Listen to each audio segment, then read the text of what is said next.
Okay, we're live. Okay. That took a second. That was weird. I pressed the button, and for some reason, it had this weird thing. The button highlighted, right? The start streaming button on OBS. And I'm just looking at it highlighted, but it's supposed to turn like a solid black, like to simulate it being the button being sunken in, being like, "Hey, you're live."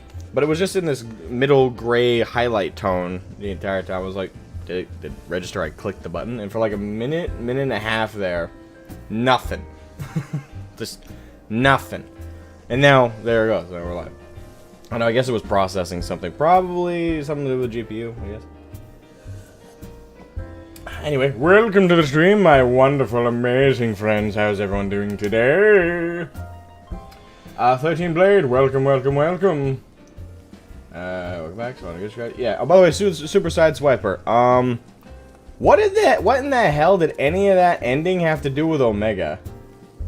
I've been trying to think about it all night long. It's like, what about that had to do with Omega? And I'm still thinking. What? Can you explain it to me?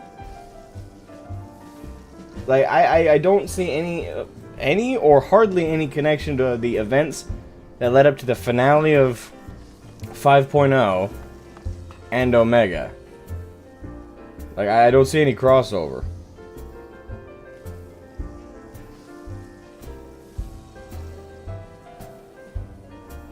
And you said it was crucial to me to understand the ending. I didn't refer back in my memory to Omega once during that.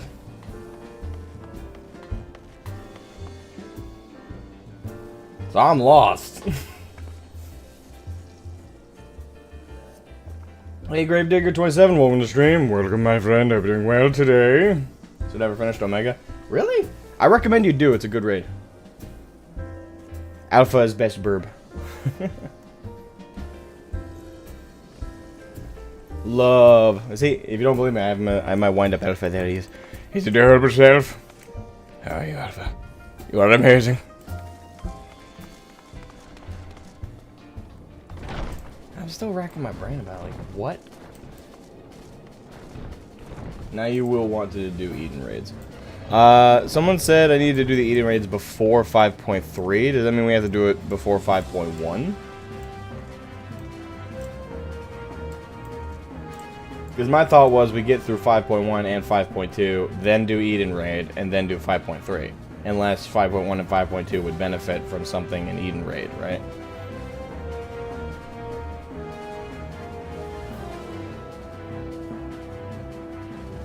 That's not even said, though. Whoa, whoa, whoa. So wait, that was your entire basis on demanding I do Omega first? Bro. Bro. No. No. Really? That was it? Bro, that was subtext. That was subtext. That barely was important. I would say, even if I had done Omega, I would have just... It's Sid. The guy's a super genius. I didn't need that. What? Oh my god. Swiper no swiping. Swiper no swiping. Bro, come on, man. That wasn't needed. That wasn't needed at all. That was subtext at best. I didn't think I got it. I didn't care how he got the idea. That's the thing. It wasn't important. It's good to know where he got the information, but it wasn't needed. Like, oh, you won't understand the ending if you don't play Omega. I didn't even think of Omega during the entire time. When they mentioned Sid figured out time travel and dimension travel, I didn't care how he figured it out. It was not important. It's Sid. I just assumed he's a genius. That was not important whatsoever. I understood the ending completely without even thinking about Omega. I have no idea how you thought that was important. I'm not saying it's not good information to have, but important? There's a difference between important and needed information. I think it was. Well, it's fine for you to think it was. But you told me I would not understand the ending if I didn't play Omega. That's blatantly untrue. That was blatantly untrue.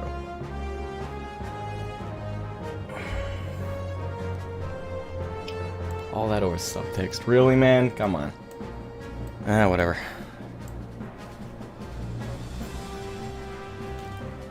Like, if you wait until 5.5 to do Eden, there will be people who shouldn't be there, that kind of thing. Okay.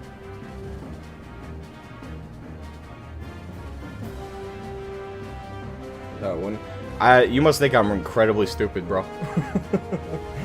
I mean, I can't blame if you do think that, but no, like that was the most, not the most, but one of the most unimportant things that was brought up. Yeah, I enjoyed it. That's true. That's true. I did enjoy it. I don't regret doing the Omega raids. It's just, it wasn't important. Oh god. Well, anyway, we got it out of the way, I suppose. Alright, so we got another 4 minutes on the clock before we get back underway. Alright, so.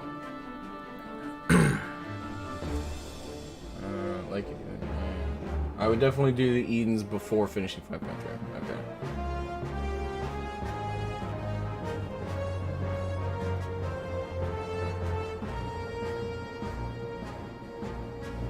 I think that's our entire relationship laid to bear right there, Super Sideswiper. Agree to disagree. That should just be assumed at this point.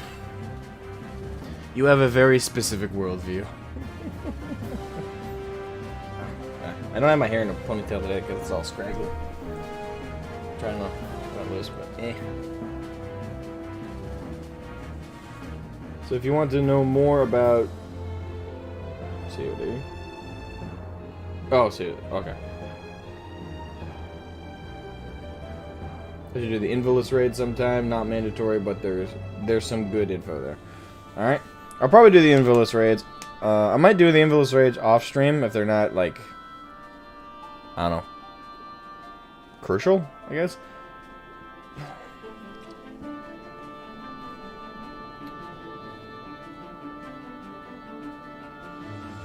Oh, Sid. Okay. I was confused. I was like, God. I'll probably do the Invalus raids on my own time. When I find my own time. Get some more useful info from that. Unless they're popular raids. They're 24-man raids? Okay. If they're popular raids that, you know, people that there's like the story to it that people really want to see, I'll do it on stream. But most streams say, why is there a random fly?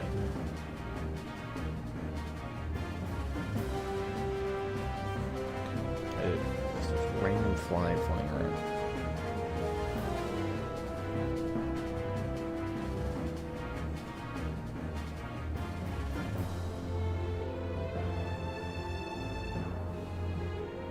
I have one fly in here, and now I want to kill it. Damn it.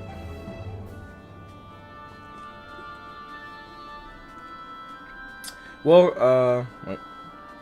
Okay, I thought someone new jumped in for a second there. Are you going to do the Moogle Treasure Trove? I wasn't considering it, because I didn't know about it. Moogle Treasure Trove. What's that about?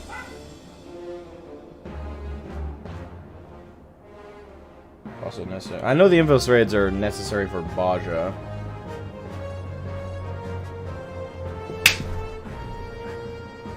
So close.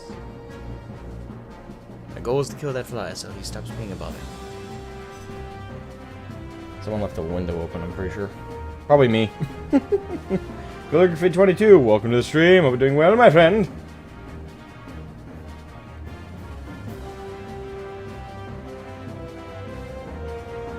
Also necessary. Yeah, but I know what Invalus raids are necessary for Baja. So I will do that. I'll do them for that alone. It runs until Endwalker release. Wait, what event? Oh, the Moogle. Oh, the Moogle Treasure Trove. Yeah, I didn't know about that event till just now. So I didn't know. Eden is optional, but also integrated into the MSQ. Wouldn't that make it technically not?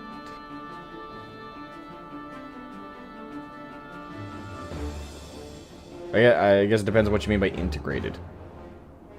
Like it's a part of the actual or the flowing story, or? Just sitting down to lunch. Okay. Hope you enjoy your lunch. Hope you enjoy your nice evening snackaroos.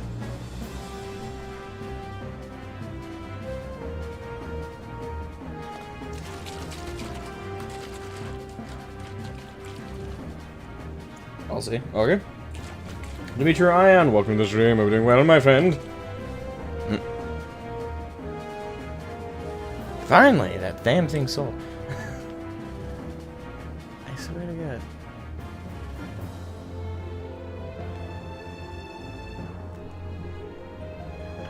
Also, there's a very cool jacket. A very stylish, very sexy jacket.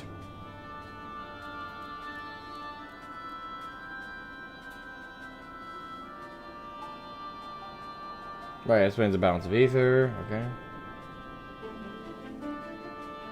Okay.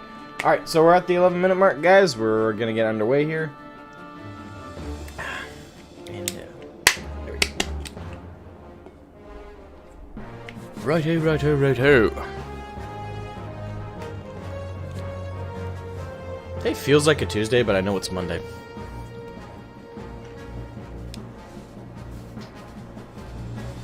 Alright, now to speak with Flamen.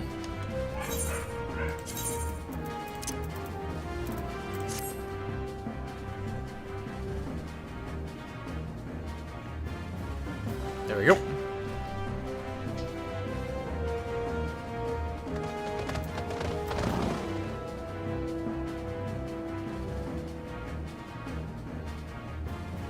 Mayhem's 95, welcome to the stream. Have you ever played Guild Wars 2? Yes! Feel free to go check out the 2 videos I've done on it on the channel. I got 2 videos on them. Shad, it has been too long. Tataro did mention that I would be joining you, did she not? Yep. That's why we're here. Thank you. Words cannot well express how I have longed to know more of the First. This world Minfilia has sacrificed so much to save. But come, rest your feet. Tataro should be arriving shortly. Alrighty then. I'm gonna give them the full rundown of the events that have occurred.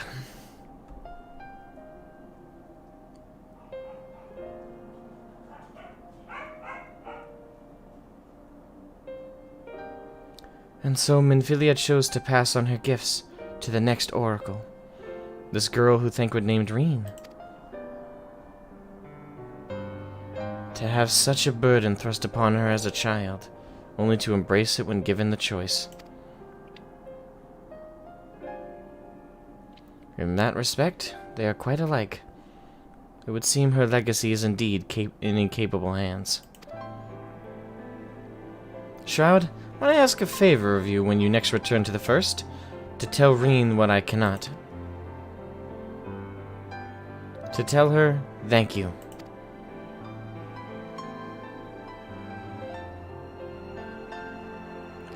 And I would offer thanks to you as well, for staying with her to the end.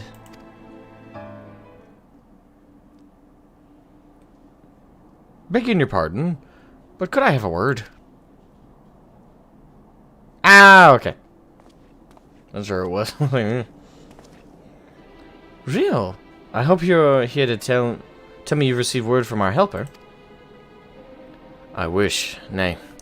I've not had a peep out of him, and it's been a good long while now. It's been a good long while now. Too bloody long. On account of which, I'm going to sneak over the border and see if I can't get a signal to him from closer up. But what if they catch you? There must be another way. Well, it ain't as if we can ask Thancred to do it. Besides, I shouldn't have no trouble picking me way through Gimlet now the fighting's died down. Gods know there's enough shadows to hide in. And it beats waiting around here twiddling me thumbs. Any road, I just thought I'd let you know. Now, I'd best be. Ah, I nearly forgot.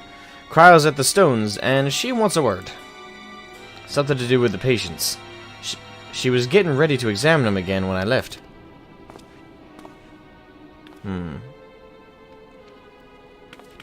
We'd best head back. We'd best head back then. I'm sure it's important.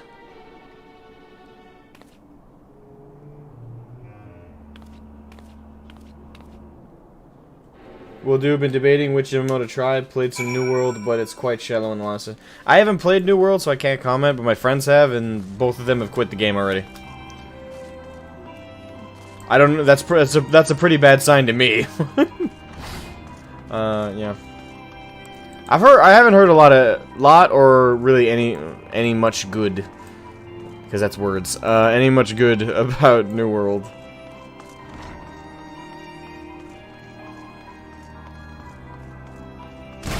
Ah! God damn.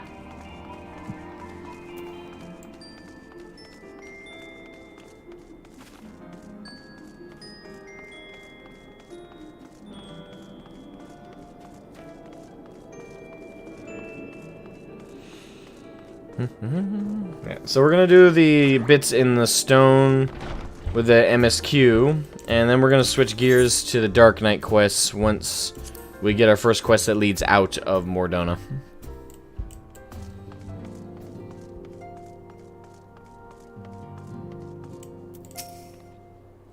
It seems she's still examining them. Oh, I do hope it's nothing bad. Same.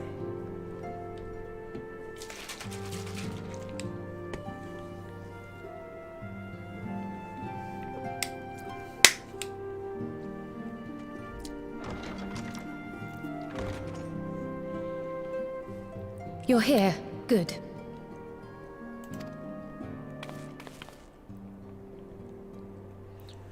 Good to see Kryl again after so long. So, how are they? Still locked in slumber, but otherwise in good physical health. For the present, at least. For the present?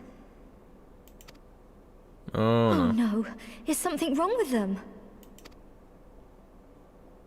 I'm afraid there may be. I summoned you after detecting faint signs of instability in Thancred's corporeal ether. But subsequent examination suggested all 5 might be affected. And when I examined them just now, my fears were confirmed. Tellingly, the degree of instability varies between them. Thancred exhibits the most notable signs, followed by Y'shtola and Urianger. The twins' ether, meanwhile, remains relatively stable, but there is a change there too if one knows to look for it.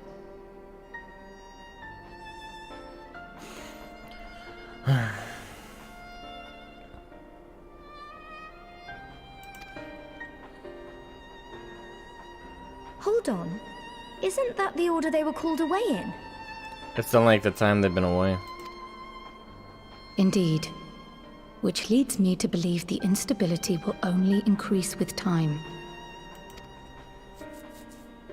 Though I can but speculate, I fear this may be a symptom of a weakening link between body and soul. By the gods! What happens if the link is broken? I cannot say for certain.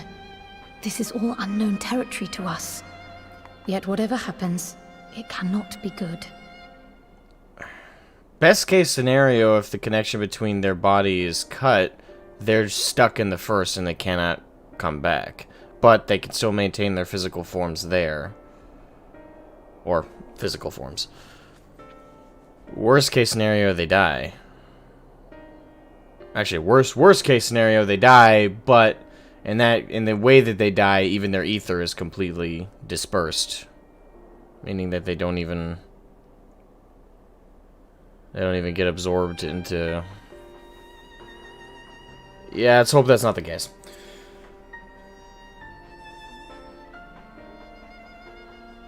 Make you do math in those rates? Oh no.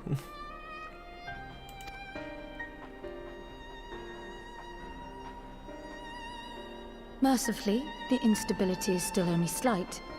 And you may rest assured, Master Matoya and I will do everything in our power to keep it from worsening. Be that as it may, it is imperative that you find a way to restore our friends' souls to their bodies.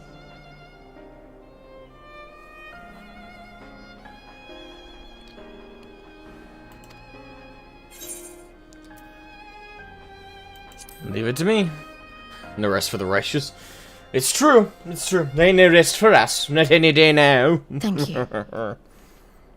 New problem, Cryo. But where's he even supposed to start? We had the greatest minds in the realm hunting high and low for an answer, and they ran out of places to look. I could go back to the first. You stated in your report that the Exarch had originally intended to reverse the summoning process by means of his own death, correct?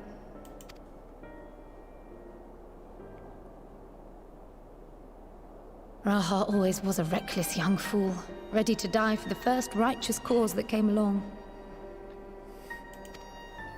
Suppose that hasn't changed in the His plan might well have last worked, couple hundred years. but I, for one, am glad he never had the opportunity to see it through.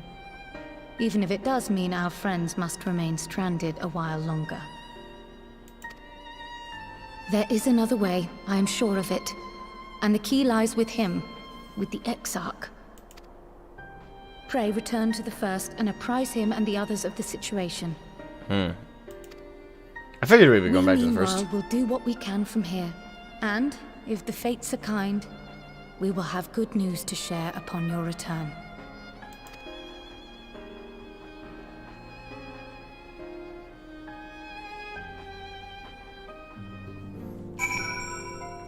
Okay. Alright, so before we go and get that underway fully, let's get the Dark Knight Steve out of the way. To Ishgard, my friends! It's time to see Sid once again, after so long.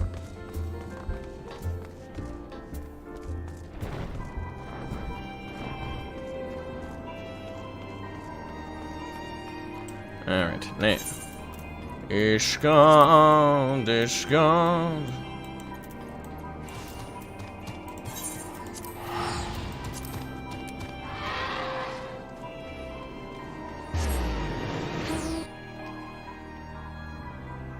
You gonna like it, the Dark Knight quest line?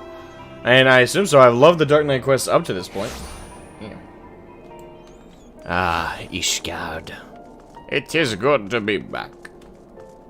Truly. Alright, let's go check on City Boy.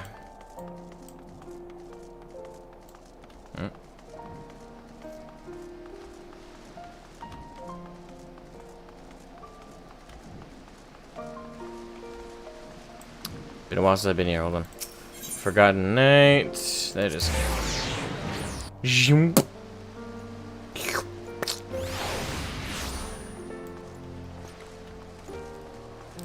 There she is.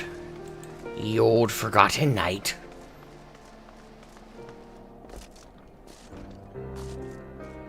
Oh.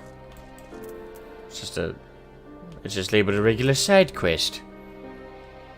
Is that actually it, or? Oh, they're not blue. Okay. There you go. Also, welcome CNN Zevius. Zevius? Welcome, my friend. That's it. Okay. Let's get it underway then.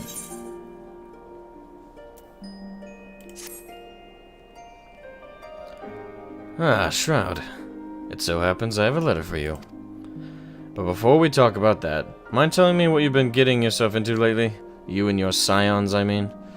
I have an inkling, perhaps. I went and saved another world, as it happens. Had to go and kill a whole host of sin eaters. Well, he's not gonna understand what a sin eater is. Come again? Jesus. Reflections of the Source. Parallel worlds? Sin eaters? What in the seven hells are you on about? Something tells me this is only going to make any kind of sense if you walk me through it from the beginning, step by step. Welcome Templar Cora. Welcome Templar Cora to the stream. Silver Arrow, welcome to the stream as well. Welcome all you wonderful people. I hope you're doing fantastic.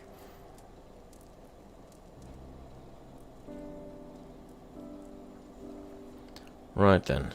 So, to sum it up, you were swept up into yet another realm shaking conflict, were you?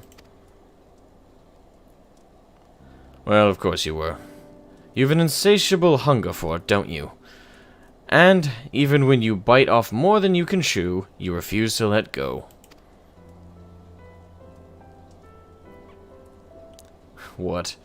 As if you didn't know? Hells, from the moment I laid eyes on you, I suspected you were a particular blend of impulsive and stubborn. Pot calling the kettle black there. Takes a special kind of bastard to become a dark knight. Much less a warrior of light, don't you think? You traveled unto a doomed world and pledged your sword to a futile cause. You fought and you fought and you fought. And in the end, you won the day. Though, I know it wasn't without loss, without sacrifice. Victories like that are always bought with blood. But you and your comrades paid the price all the same. That faraway land and her people live on because you all were willing to fight to the bitter end. Because you were too stubborn to die. And because of love, I'm sure.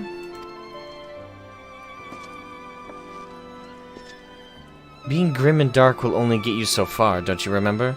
It's like the Mughals. Like Sir Opan. I still don't know how to say the guy's name. I want to say Opagne, but it's Opan, I think. Himself said, "The flame in the abyss, the love you bear for the ones you hold most dear, that is the source of true strength." Shroud could have never made it this far if his heart wasn't filled to the brim with love. It is. It truly is. My love of Twinkies. It's driven me so far. Oh god. The finishing queue for Dragoon was nice too. I still haven't. My Dragoon's still level 50. I gotta get him above 50. Alright, well. Oh, by the way, to obtain the materials to make the artifact armor, you need to do an extreme trial directly tied to the Invilis raid series. Gotcha. More reason to do the Invilis raids. This is a roundabout way of asking me about my heart's desires. I'd sooner pose that question to Sid. I don't know. I won't poke Sid. I won't poke the bear. He's already got someone doing that enough. Let's not and say we did, eh? I'm sure that thankward fellow you mentioned would provide a far more meaningful and interesting response. There's kind of a similarity between their stories, isn't it? Having to look after the reincarnation of his surrogate daughter is certainly... Though I suppose on some level I can relate. I was about to say, do you own a mirror perhaps there, Sid?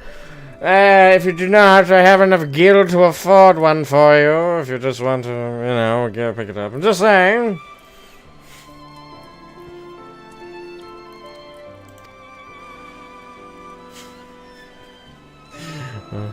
What? I've not once thought of you as my father. Well, no, I mean, we're not even the same race, so of course no one would ever look at us and assume. What? If you want to put a label on it, then what would you prefer? Master and disciple, manservant and noblewoman? Sid. How about Chocobo's ass? And whatever you damn well like. Gods, you can be daft sometimes. Hey! What did I tell you about calling me that? Children, am I right? Best we give her a moment to cool her head. For now, let's talk about that letter I mentioned earlier.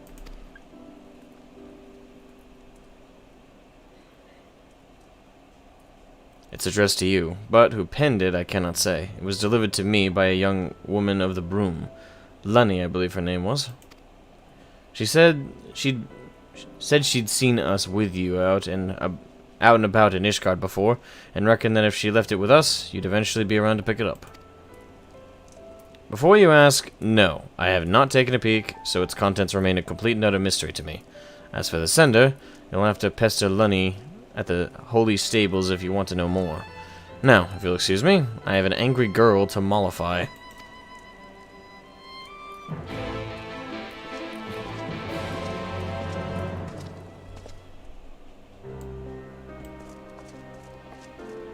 To be fair, I'm not entirely certain what their relationship is supposed to be either. So I get a little bit of Sid's confusion. But I think I understand where she's coming from too. So I think Sid's being a little dense, but he might be intentionally so. Might be one of those things. Alright, so it's that letter. Do I have to read it in a specific location? Oh.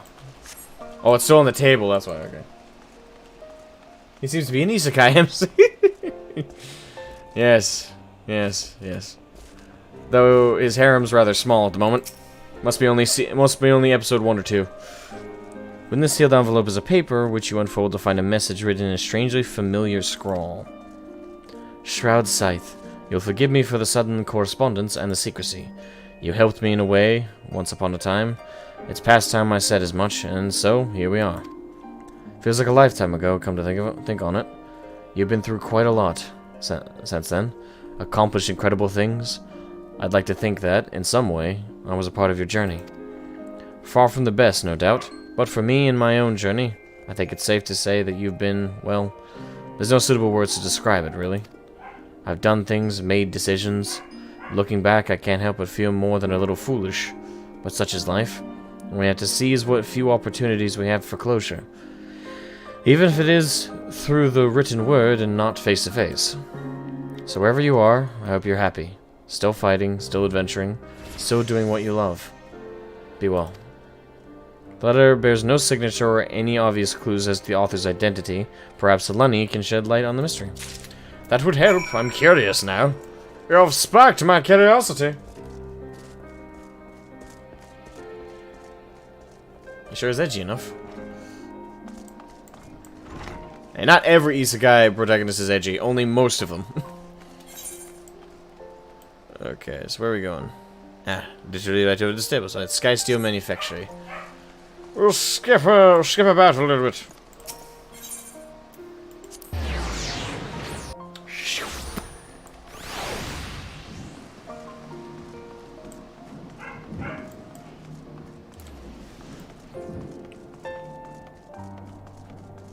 Roderick? Lenny! Hello, my dear! It's you! It's really you! Shroud Scythe, my hero! Honestly, I never thought I'd get to see you again, much less speak with you. Oh, I'm sorry, you probably don't remember me at all, do you? I'm not surprised, all in a day's work, I suppose, saving silly little fools like me. Wait, was she the girl when we first started the Dark Knight questline? Was she the granddaughter of the old woman who beseeched us when Frey was teaching us? Sure, the Reaper NPCs would be edgy too. It'd be actually kind of meta humor or ironic if they actually ended up being like super positive. It's like you meet a character that's just like light and bubbly, but it's a Reaper. It's like, hi! So, you want to be Reaper Souls? Let's do this! It was so long ago when you rescued me from yep, okay, that's her. From those temple knights who were trying to take me away from my grandmother. I still remember it like it was yesterday. Though you swinging that great big sword of yours, bellowing all kinds of terrible threats and sending them running. I'm sure some might say you overdid it, but thanks to you, my grandmother and I never heard from that lot again. And ever since Sir Emmerich and his allies came into power, we've had a lot less of that trouble all over. But let me guess, you didn't come all this way just to see me, did you? Nope, but it's good to see you. The letter, huh? I thought so. It wasn't me who wrote it, I can tell you that much. I got it from a knight I befriended after tending to his chocobo a couple times. Excuse me, hiccups. Sir Patronaw? He said it was to be delivered to the hero of the Scions, a peerless warrior with 1,000 victories to his name. After he described your features in detail, it all fell into place. and since I was certain you'd eventually pay a visit to your comrades, I offered to take it to them. Anyway, he's the one you need to talk to if you're after the sender. Maybe check the congregation. I mean, that's where knights congregate, I presume. You know, one could assume that's what that means. What? Knights congregate? What blasphemy is this? What? It's not like it's called a congregation or something. Alright. Da-da-da-da.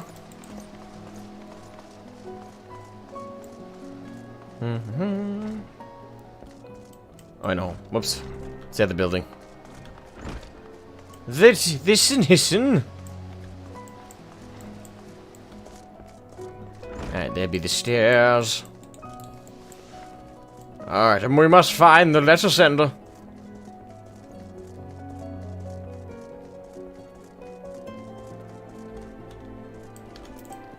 I'm so used to like looking for like the blue or the meteor type shape quest that I'm trained my brain to ignore just the gold outline thing.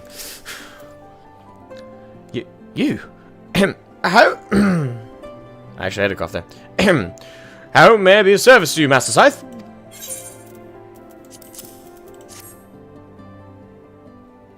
The letter? Oh, what a relief it is to see that it arrived unmolested. It was entrusted to me by Aurela of Ralka's Reach after the battle at Gimlet Dark. I spent a few nights there, you see. I can only presume that whoever sent it to the Reach had heard tell of the battle between you and Lord Xenos, and how how you had that was an actual cough for me. Had been brought to the barber. However, by the time it arrived, you had long since been spirited away to Ishgard. Had Lenny not recognized you from the stories, I do not know how I might have seen it to your hand. If you seek the author, mayhap you should pay a visit to the Reach. I know only what I told you, but surely Aurela can tell you more. May the Fury watch over and keep you, friend. Thank you, Patrono.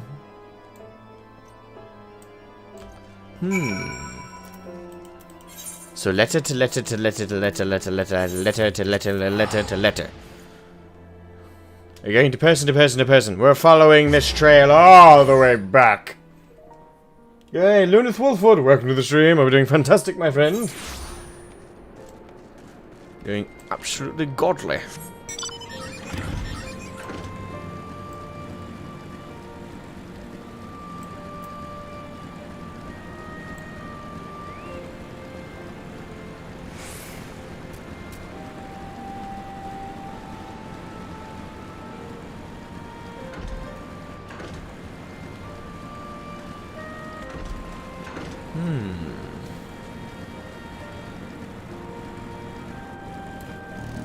Alright, Aurela.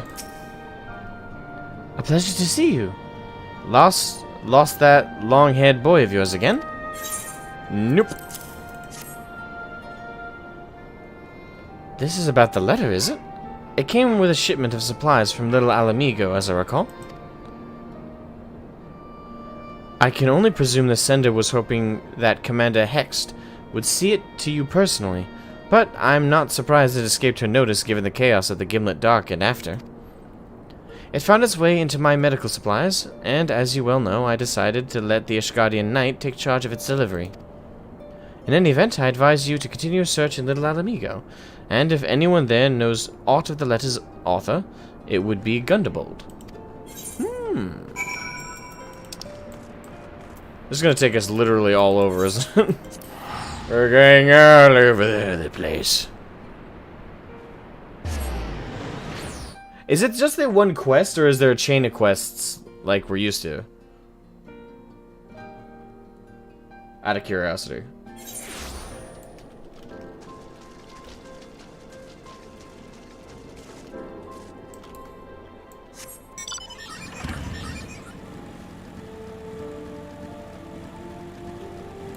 Gundebold. Well met, Shroud. I was not expecting a visit. What brings you to the Southern Thunderland this evening? Single, I believe. Okay, so it's the one quest. Oh, gotcha. This letter, you say, and you seek the author? If you read it, then you know their heart, what you meant to them, how you changed their life for the better. It is a feeling I understand all too well, which is why I agreed to send this letter with the supplies for Rauga's reach. Yet you never were one to let a mystery remain unsolved, were you? You seek answers. Closure. I will not deny you this. At the Red Rooster Stead in Lanasia, you will find a man named Godherd. Speak with him. Perhaps then you will find a measure of peace.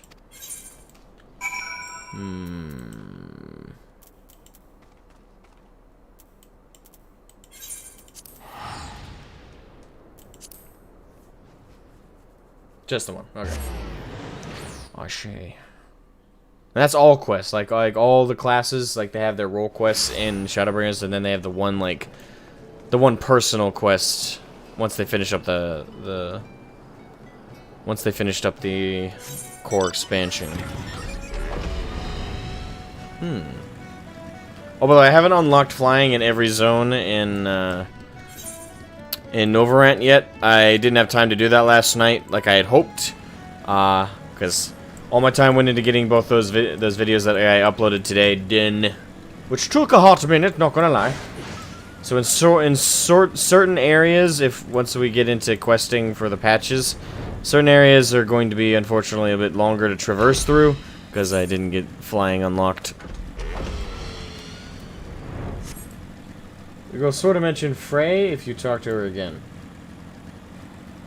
Oh, Lunny? I'll stop by and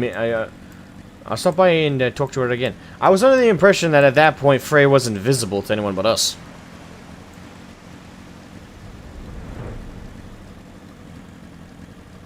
Check the journal. Yeah, I know. I know that for. Hold on. I know that's tongue-tied. I know that the journal entries are written. The Dark Knight stories, anyway, are written by Frey, or our internal self. Goodable regards you thoughtfully and states that the letter speaks for itself, which is why he agreed to send it on to the left. Okay, so I don't know that. If you're unwilling to let it die, if you still seek answers in the closure, he will not deny you. There is a man at the Red Rooster Stead. Okay, so that's... Alright, so this, I assume, is the bit written by Frey. Now, Gunderbold, he's seen you at your best and at your worst. He's seen you when you were 1 and when you were 2. He could tell you someone else wrote the letter. If that's what you'd like to believe, it'd be a turn, sure. But we've seen stranger things. Or he could continue to regard you with that same mixture of concern and fear that bubbles to the surface when the topic of us comes up, and say nothing of the sort. And you could go to the Red Rooster Stead with the answer of your choosing, see if that's all to your satisfaction. Oh, Frey's not being as edgy as usual.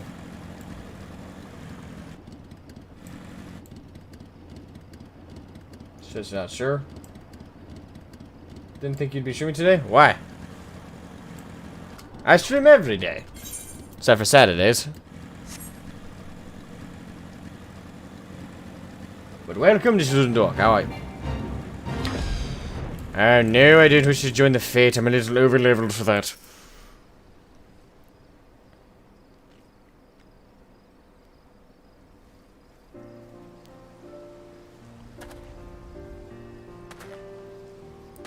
Oh gods! It's you! But why? Why are you here?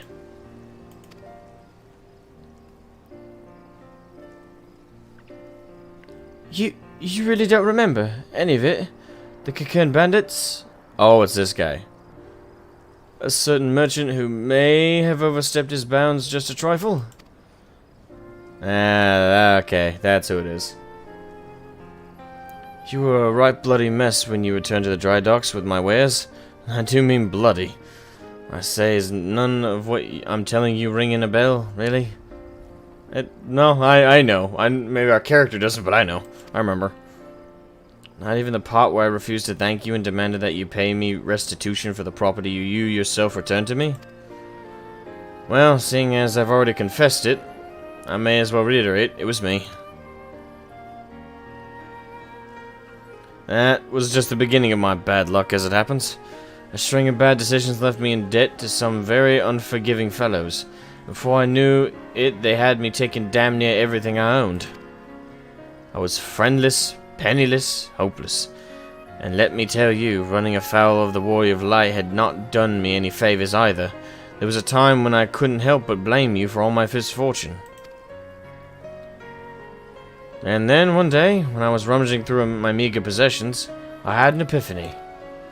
I stumbled upon a package from that shipment you recovered for me that ill-fated day. Flower bulbs, stained with the cocoon blood, but viable for cultivation, still brimming with the potential to grow and thrive. Before I knew it, I was cradling the package to my breast, sobbing and moaning like a mad fool. For a fool is exactly what I had been. I had been offered a kindness without let or lien, and instead of thanking this generous hero who had spat in his face. So I left that life behind, save for the bulbs I brought with me here. Apprenticed myself to the botanist and resolved to start anew. And wouldn't you know it, the stubborn little fiends finally bloomed for me. I suppose it's only fitting that you'd show up again that very day. I've 1,000 regrets, but none greater than how I spoke to you. I say this not to beg for forgiveness, but to tell you how you've changed me for the better, and to thank you for the opportunity.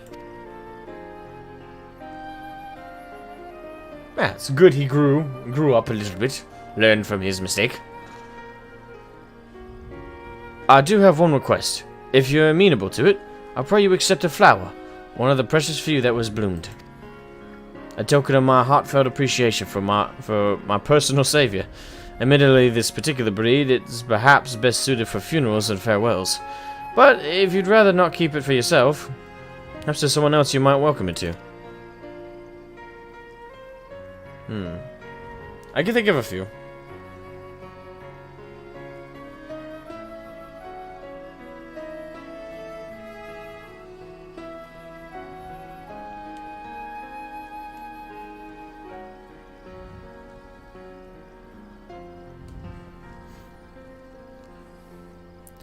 Someone else indeed.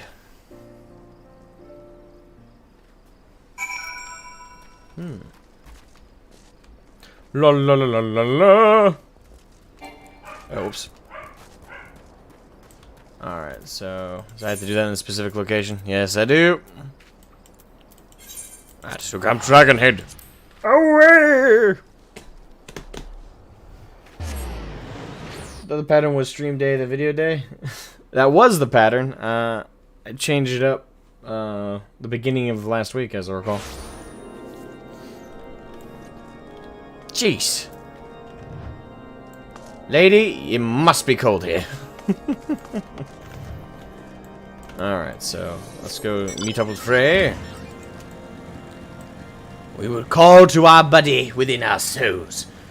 Morgan Tippis Lupus, Michael Shariha, and Matilda Plays. Welcome to the stream. You fantastic, amazing human beings. How are you? Are we doing well today? I'm doing fantastic. How are you? My gremlins inform me that one darker night roams around the skies. This reminds me nearly at the other DK from Gotham City. Ah, that's Dark Knight. I'm the Dark Knight. Just as edgy. One of the few classes that are not yet 80. Gonna have to leave for spoilers. Gotcha. Well, we're finishing up right now, so if you're still here, I'd say take a $5. Oh, go potty. Probably be done by then. alright, and Frey. There's no response. Yet there can't be an answer but this, can there? There can be no answer but this, can there? So let us wait for a time, you and I, in the cold and in the snow and in the dark.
Clever, clever, clever. Or are we just playing it by ear? No matter. I wanted this once. More than anything. A chance to speak and be heard. But neither of us needs it anymore. And if we were to look deep within ourselves, we would realize that we never did.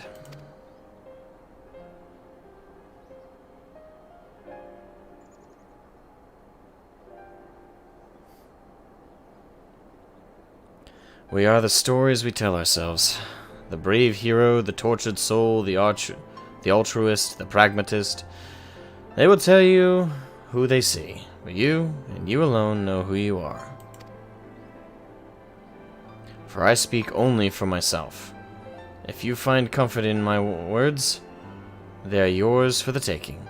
That is your choice, now and ever after, as it has always been.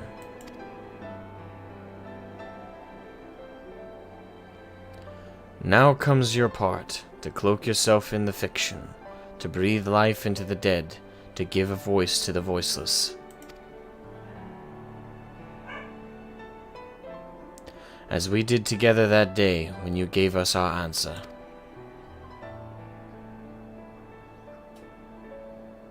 Was it ever mine?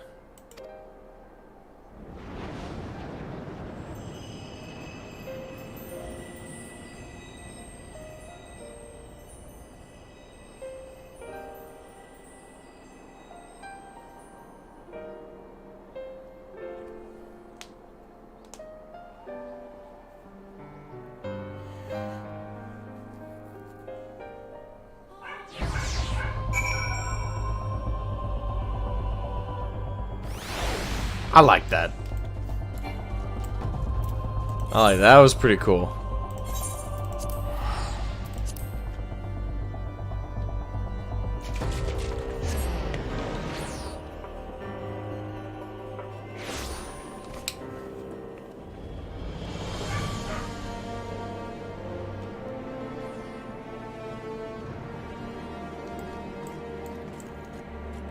Sireneth Vamaros? Welcome again to the stream.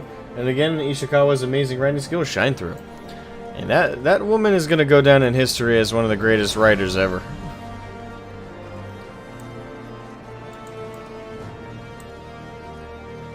What's up, Double A? Welcome to the stream. How are you, my friend? Welcome, welcome. Alright, let's go stop by the Forgotten Knight and speak with Sid.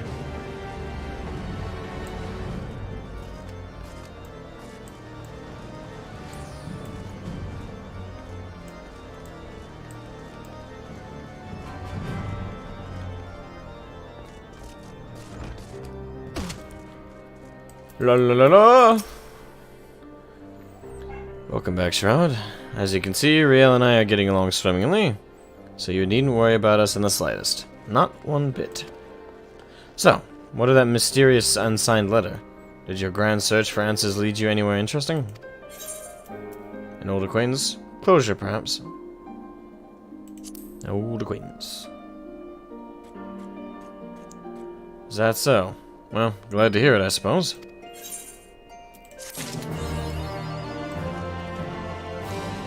A Dark Day's Night, number 4. There are 5. Alright. That was nice. That was nice. You got yourself? I'm alright. I'm doing good. I'm doing very, very good. No. To the Crystarium! I'm heading out. Just wanted to pop in. Glad to see the level 80 Dark Quest ending again. It's so good. Have fun with 5.1. Thank you, Matilda Plays. Thank you, thank you, thank you. And have an amazing day. I hope you're doing fantastic. And thank you for stopping by.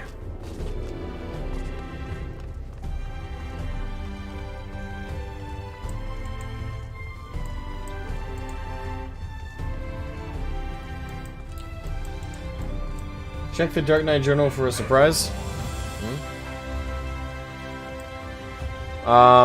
We checked it earlier.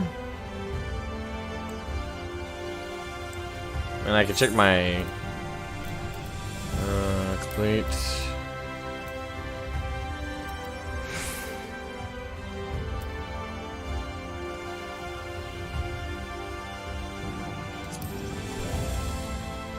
And I've already, I know if I already know that in the journal entries, Frey basically writes all the letters of his opinions in there.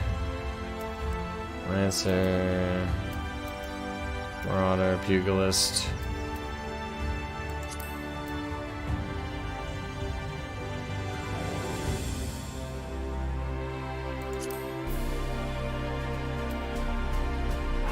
Yeah. Let's see here.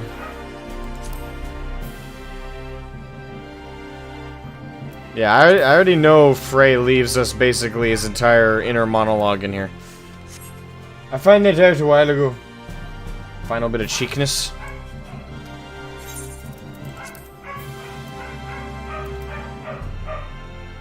Hour closure.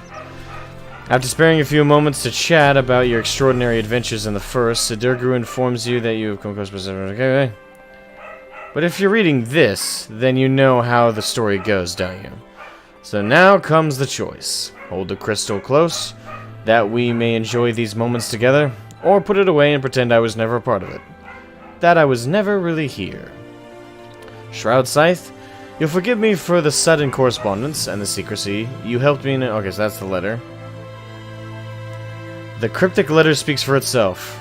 Perhaps Lunny, the woman who delivered it to Sidurgu, might be able to shed light on this mystery, or at least help you to go through the motions and put one foot in front of the other. Over and over again, off you trot. Lunny, it turns out, is none other than the girl you rescued from the clutches of the corrupt temple knights a lifetime ago. She is not, however, the author of the letter, and explains that she received it from one Sir Patrono, who stated it was to be delivered to the hero of the Scions. It would seem a visit to the congregation is in order. She didn't know, of course. How could she? She's not even sure how many of you there were that day, are you? But never you mind. You have to have a search to continue. Sir Patrono was no more than another link in the chain. Having received the letter from Orella of Rauga's Reach, he, like you, had been injured at the Gimlet Dark, and so he spent some nights there convalescing in her care. If further answers are to be found, it will be at the Barber. Do you remember Sir Patrono? I do. Not by name, of course. He didn't have one when the tower fell. That's how these things so often go. You do your bit, only later to fill in the gaps, to piece together the picture in distant hindsight. What will your legacy be tomorrow, and the day after, and in the days after that? After clarifying that you are come not in search of a lost child yet, Orella explains to you that the letter came with a shipment of medical supplies from Little Alamigo. She can only assume that the author intended her commander Hext to take charge of it and deliver it to you personally, and so you depart for southern Thanalan to retrace another leg of the letter's journey. And Orella's just another step in your own journey. Will you remember her? What about the names in her ledger? Conrad Kemp, Mefried Noward? Ah, but they were doomed from the first. A part of you whispers, inevitable deaths on the road to a foregone conclusion. Saith the hardened heart in retrospect. You'd be wrong, of course. It never had to be this way. This world is exactly as we choose to make it. Gundebold regards you thoughtfully and states that the letter speaks for itself, which is why he agreed to send it on the author's behalf. However, if you are unwilling to let it lie, if you will still seek answers and closure, he will not deny you. There is a man at the Red Rooster Stead in Lower Nalasia that may be able to help you find a measure of peace. Now, Gundebold, he's seen you at your best. Okay, I already read that. The man at the Red Rooster Stead turns out to be yet another figure from your past, a former merchant who bade you retrieve his stolen wares and berated you for the condition in which you returned them to him. Ever since that fateful day, his life has been a succession of failures. Until, while going through his meager possessions, he chanced to find a blood-stained package of flower bulbs that from once upon a time. Thereafter, he resolved to become a botanist and start anew, and as a humble token of his appreciation, long overdue, he offers a flower, but it's not for you. Another nameless face, now named, then conniving, now humbled, as well he should be, no? I gave him a right talking to. Or you did. Your choice. And after a string of bad luck, he's since turned over a new leaf. And found a flower, suitable for funerals and farewells. I told you before, you know how the story goes, didn't I? Come and see, Shroud. Come and see. You say a few words and offer a flower in memory of a memory. Now go, and don't look back. It's been a long, strange journey filled with all kinds of ups and downs. Your journey, to be sure, but like I wrote before, I'd like to pretend I was an important part of it. Vanity, aye. But how can I not think of legacy? Now, when we've been to the first and witnessed firsthand the lengths to which man will go to be remembered, I want to believe, I need to believe that this was not for nothing, that I changed you for the better, and as you changed me. Sadura is waiting for you with Riel in the Forgotten Night when you return. He asks you what you found, what was it all for, and you reply, time to go. I don't know when we'll do this again, if we'll ever do this again. The little trick you've learned doesn't count, you know? But even if this is our end, it won't change what we had. I love you more than you'll ever know. Be well. It's good to be loved by me. Kira, what's up? Why, hello, sir. Everyone. I hope your day is incredible so far. It's going very good. Very, very, very good. Yes, we finished up the Dark Knight quest line. And now we're back to 5.1. Alright. Show me to the Exarch. I hope your day is going twice as good as mine. How are you? The little trick. Yeah, I know. Living shadow. In other words, he's like, nah, that don't count. You're summoning me to help you with dirty work. Ain't the same. Yes, me. Me. And someone's gotta love you. If it won't be someone else, why not love yourself? That works, doesn't it? Partially.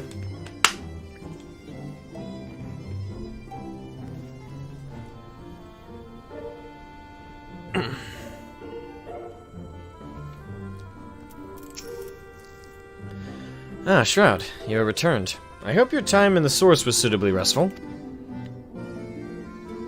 But of course it wasn't. Go on. This is a trend. Their corporeal ether shows signs of instability. By the gods, the possibility never even occurred to me. If you have returned in the hope that my research has yielded a solution, I fear you will be sorely disappointed. 'Tis but a mercy we have the likes of Mistress Kryl and Master Matoya to keep our friends' bodies safe while we wrestle with the problem. But they cannot forestall the separation of body and soul indefinitely. Come, the others must be told. This is not good.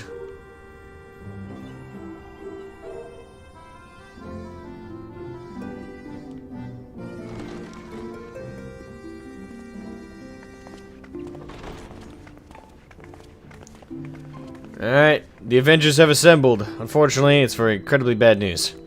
Oh shit. We're missing 2.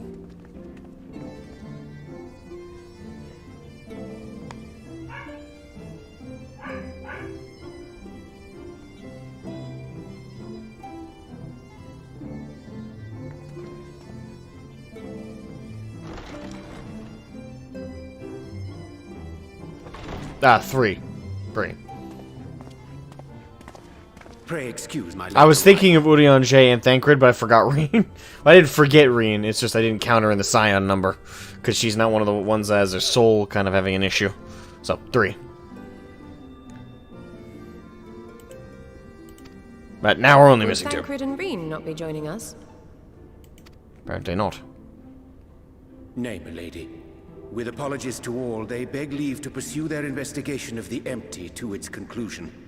Should matters here demand their presence, however, they did assure me that they would make themselves available. Yes, of course. Then let us proceed.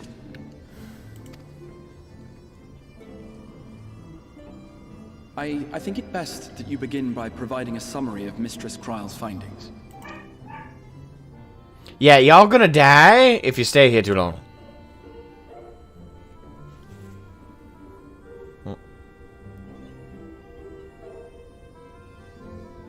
I suppose it was only to be expected that some change would occur. Yet our souls seem unaffected, to my eye at least. How long they will remain so is another question. Kryle is right. It is imperative we find a way to return to the source.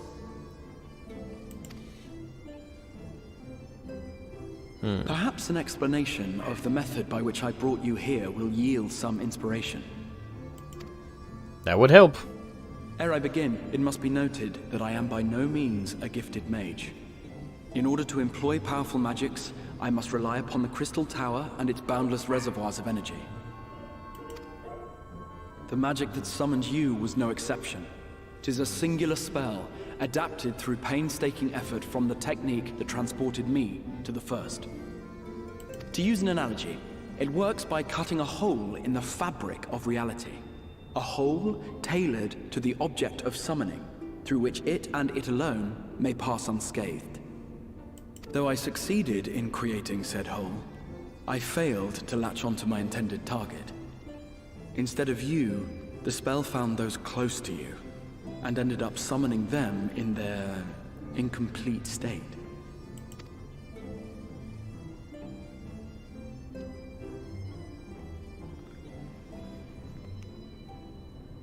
I would not soon throw my life away, not after the lengths you and yours went to save it. And so long as I breathe, I will spare no effort to see you safely home.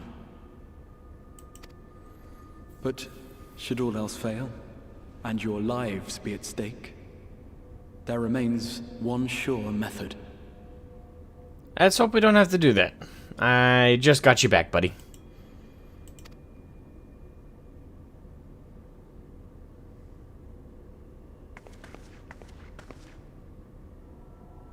Oh.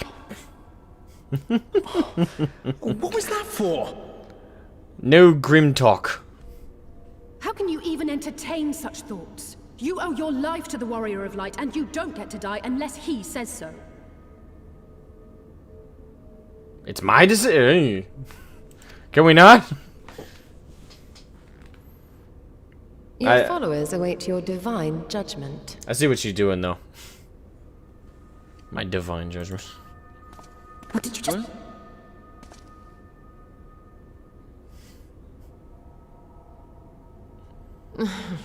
If the two of you have finished, perhaps we could return to our discussion? Rather than dwelling upon the multiple failed attempts at transference, I think it would behoove us to focus on the solitary success.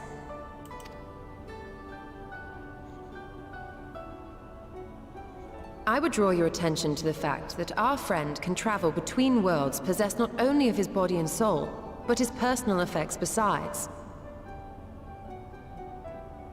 This is no different from the teleportation magics to which we are all accustomed. Magics that allow for the transportation of those inanimate objects one considers to be an extension of oneself. Are you suggesting that simply by considering us his possessions, he could carry our souls back to the source upon his person?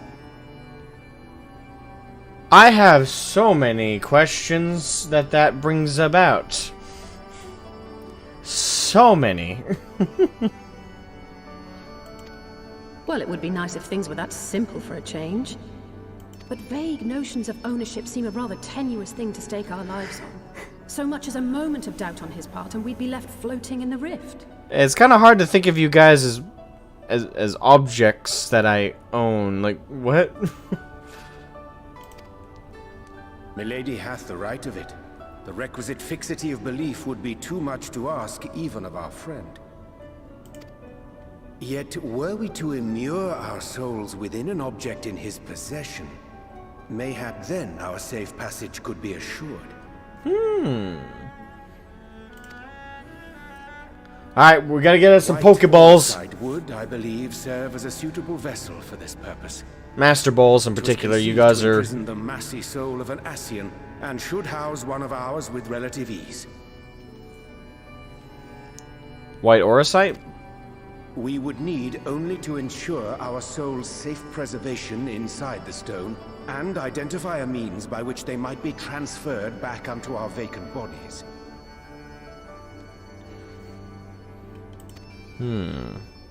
Soul preservation and transference. I believe I know of someone who may be able to assist us. Who would that be? On the far shore of the source, there stands a great palace built by the elves. It was forsaken in the wake of the flood, but a certain Numo chose to make their home there soon after. Though they have long lived as a recluse, they once occupied a place of honor in Verbert's royal court, and it is said that none in all of Norvrand is more knowledgeable than they on matters of the soul. Well, I've no objection to seeking a helping hand, but if they've gone to such lengths to hide themselves away from the world, what makes you think they'd be willing to lend us one? That is a good question. A worthy question. Years ago, I myself tried and failed to solicit their cooperation in the battle against the Sin Eaters. No sooner had I begun to make my Don't plea disenchant your than friends. they unleashed a swarm of their familiars upon me. Unlike me, however, you have curried favor with the Fae folk. By that merit alone, I am hopeful that they would grant you an audience. It's time to call Mama. If we don't, she'll be pissed. They may still be inclined to turn you away, of course, but if their knowledge might feasibly facilitate your return home, we have to try. Alright, alright.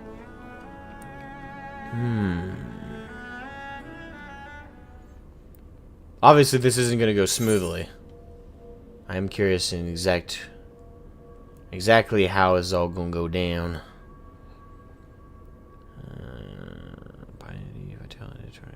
Direct hit rate. The first version of Matoya. Actual Matoya, you mean? Or... No, you actually mean the first as in this world, not the source. So, wait. We're about to meet Matoya's reflection? Interesting. The Grand Cosmos, that is, the palace we seek, stands on the opposite shore of the source. I will arrange for a boat... to carry us there. Whilst thou journeyest thither, I think it best that I devote mine energies to the creation of white auracite. By thy leave, of course.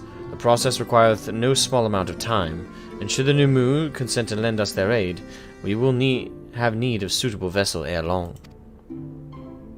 Alright, so he's gonna go make the Pokeballs, and we're gonna go ensure the aid in activating them. Agreed. Then I would ask the rest of you to meet me in Sullen, and do be prepared for a warm reception.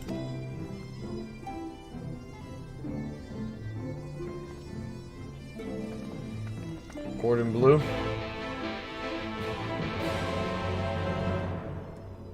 Let's remember the last time we forgot to call her. Well, the thing is, the last time we quote-unquote forgot to call her is when she after she told us pretty blatantly, yeah, we Fae folk don't care about, like, the past or the future, we care about the now. And so we don't really get involved in conflict. I was like, oh, okay, then we shouldn't call her. Then we don't, and she's like, why didn't you call us? It's like, you said not to! I didn't mean it! Just like a real mom. Just because I said something doesn't mean I meant it. Oh, good.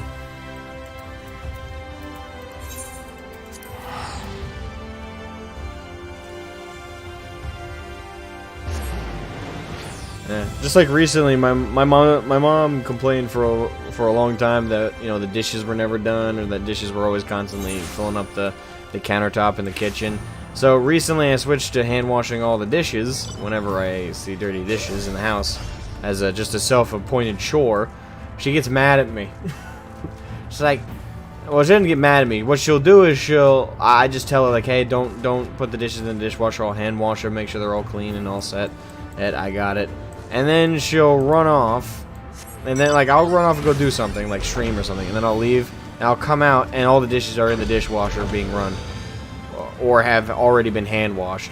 I'm like, Ma, why are the dishes in the dishwasher? She went, well, you didn't eat the meal that created those messes, so you know you shouldn't have to clean them up. I went, I live here. It's okay for me to do a chore. Ma, don't put dishes in the dishwasher. I got it. Does it again. Does it again. Hell, one time the entire countertop was full. I literally went to the bathroom. I was like, all right, Mom, I'm gonna clean up all the dishes. I'm gonna go to the bathroom. Don't touch the dishes. I'll get them in a minute. I went to the bathroom. It wasn't number one. I went to the bathroom, came out, and I was like, all right, ready to do dishes. And they were all. She was in the middle of washing them. I even went, Mom! She went, what? Why are you doing the dishes? Well, I just thought, you know, I could clean. She won't admit to me, worth a damn, that when she complained about the dishes not being done, she just wanted to complain. She didn't actually want people to do it. Oh, God. I love that woman to death, but seriously. Oh, God. It can be surprisingly stubborn. Yes, it can also be surprisingly, like, hypocritical. How are the dishes caught up the can? It's so messy in here. It's so gross. Also, I start doing the dishes, and then all of a sudden she's going behind my back, and whenever there's even a single dish that's dirty, and she'll just clean it behind my back before I get the opportunity. She does not want me to touch the dishes. I don't know what it is. It's weird. She doesn't want me she doesn't want me actually relieving her of stress. I think she wants the stress.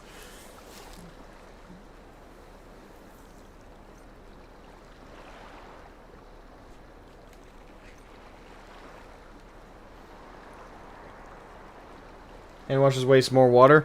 Not true. Not if you fill up just to a certain water line. This is what I do. You fill up in the sink to a certain water line. You then put soap in that, and then you wish it around. And then you wash like I want to say like pretty much every dirty dish that you have, even if it's piled up a little bit. You can wash every dirty dish in that water. And people say, oh, but once you wash the first couple dishes, it's going to be so gross. No, it's not. There's soap in there. As long as you wash the gunk out, and as long as you're not adding whatever gunk is in that water to the dish, you're cleaning the dish. If it's clean and sparkly on the inside, and it's had that swash of soap, it's clean. So you actually don't have to use hardly any water to wash dishes. If you're like super paranoid, like you're like, oh, if I wash like 2 dishes in this water with soap mixed into it, oh, now that water's dirty. Now everything I wash with that water is going to be absolutely disgusting as well. No, it's not. You're fine you're not adding gunk. If you don't see, like, if you swish a sponge or a scrape, like a dish scraper in there, and you don't see any gunk on that when you pull it out, that's still good water to use. Perfectly fine. Done. You can keep doing that for like 50 plus dishes, even really dirty ones.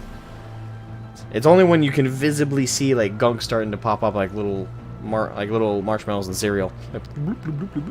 Now, time to rinse that water out and switch it with some fresh water. You don't need to hardly use any water to wash plenty of dishes, unless you're paranoid.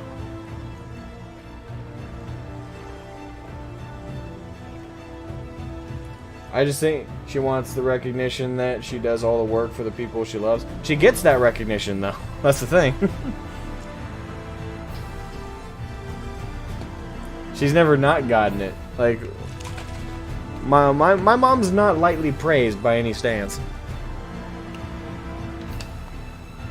Yeah. I think the truth is she likes to complain. And she doesn't like it when I rob her of an excuse to complain. I love it to death, but I'm pretty sure that's part of it. If it's not the whole reason, that's part of it.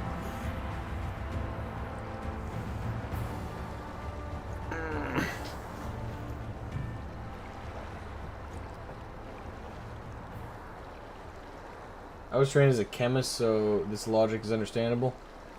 Well, we gladly don't need to split atoms for definitions. We gladly don't need to split atoms for definitions. Might have attempted to link the technology connection video on dishwashers. Technology connection video on dishwashers. What?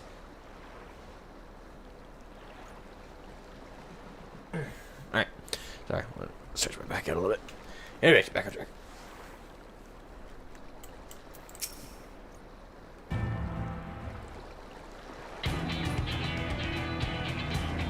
Wow, music jumped up.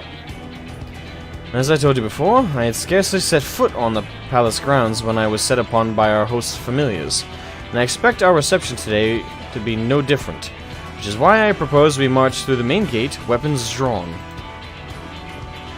I'm sorry, but are we not here to petition for assistance? You can't honestly think barging in looking for a fight is going to persuade them. Actually, I believe the Exarch may have the right of it. They have no doubt poured a great deal of time and energy into their creations. Were I them, I should be most interested to meet with those who could overcome my defenses. As would any true seeker of knowledge. And there is little we can say or do to convince them to help us if we know nothing of their character, nor less why they chose to hide themselves from the world.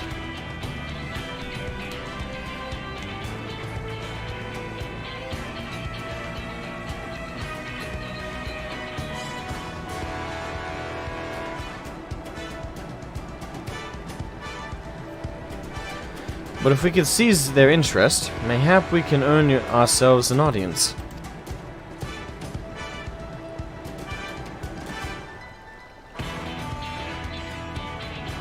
Weapons drawn it is, then.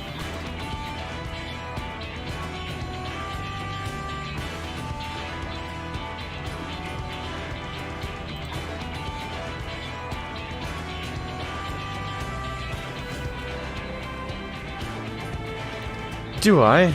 Well, I will not deny that I enjoy the thought of fighting alongside you all, rather than pacing about inside the Crystal Tower.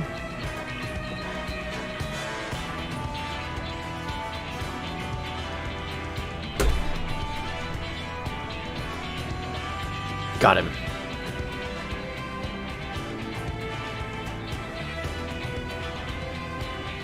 You both seem to be in rather high spirits, if you ask me. Not that I'm surprised. Your moods invariably improve when Shroud is around. I improve people's moods. What exactly are you implying? He averted a calamity, and the light which seemed destined to consume him has been extinguished. It is only natural that we be pleased to see him. Yes, well, you will have plenty of time to celebrate his good health after we finish here. Now I feel... Now, to call back to the joke earlier, now I feel like an isekai protagonist. I'm like, ladies, gentlemen, gentleman, please. There's more than enough of me to go around. Hugs for everyone. Group hug, even. Come on. Everyone loves me.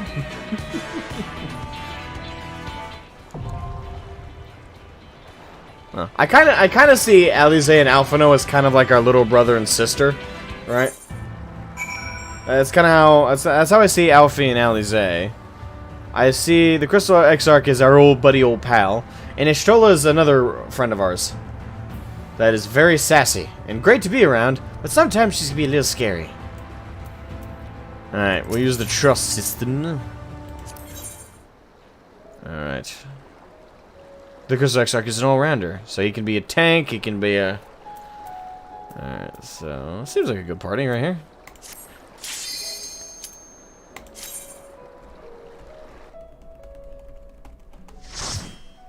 You didn't even split myself apart, what needed? Exactly. It's like, if I'm not enough... If everyone's crowding around me and not everyone's getting enough hugs... Shadow Clonjutsu! And Frey's just like, alright, who are we fighting? Ah! Why are there hugs? Send me back! Now you got another 30 seconds to go. No! This is my first trust? No. This is 5th? Oh no, we only stopped doing trusts at Mount Gulg. Yeah, but these take a while because the NPCs do so little DPS. It's not like terrible, but it's just every fight is so much longer with them. Should you value your lives, you will quit this place at once. Now be gone with you! You knew. It is a nice place, though. Oh, joy. Welcome, gentlemen. Welcome. Oi.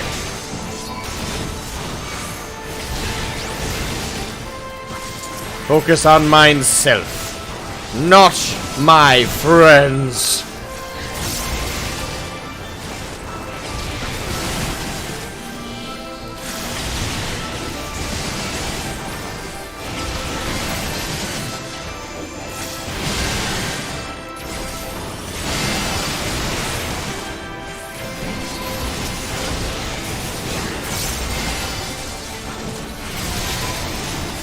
Invulnerability.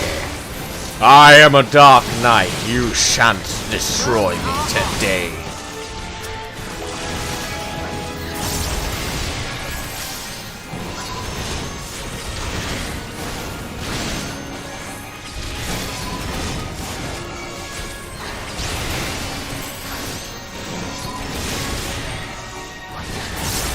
La la la la.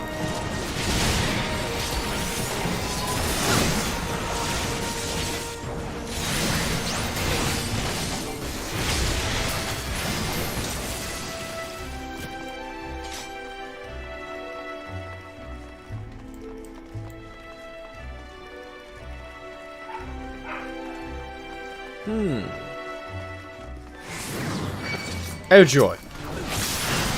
Come at me, foul fiend! Know thy place!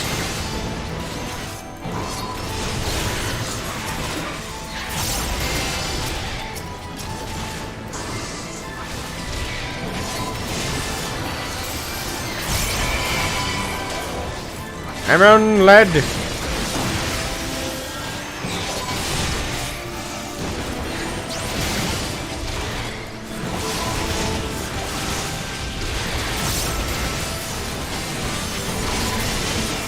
Get here.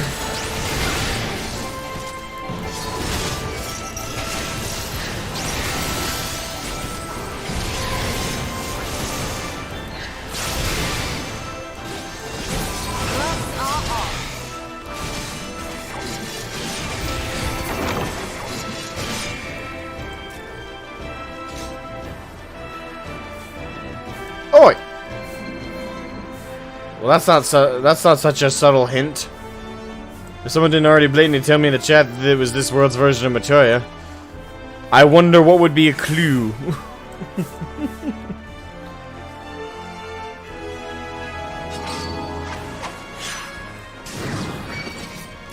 Ah! Foul demons, know thy place.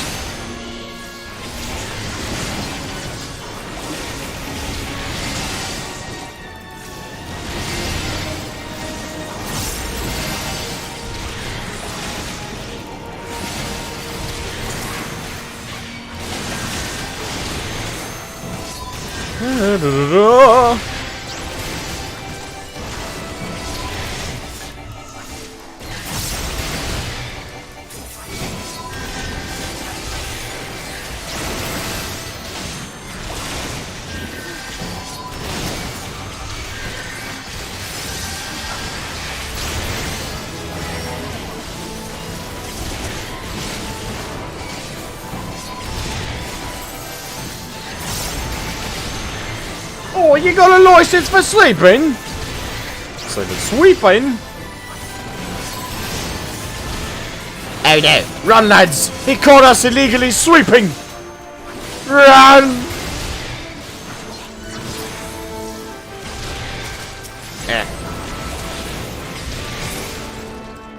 Ba-boom.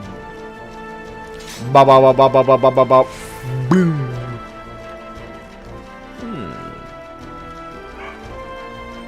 gotta say, this place is immaculate.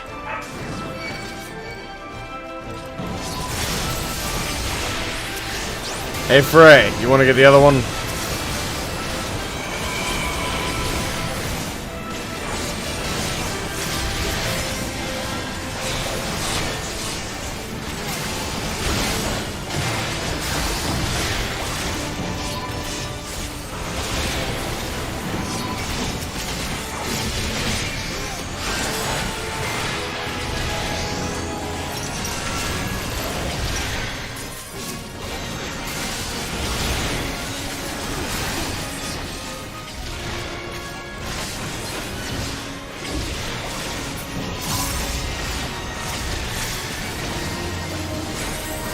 Go down, you fat fuck!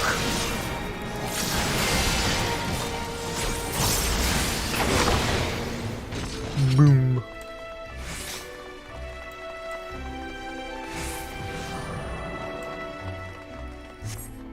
Alright then. First boss. Come to Papa.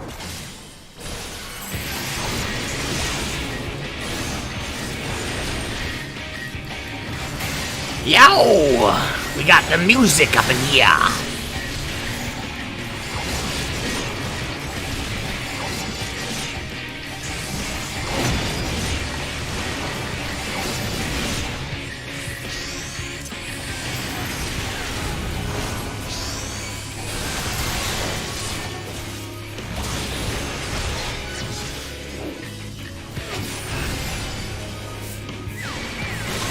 Ow.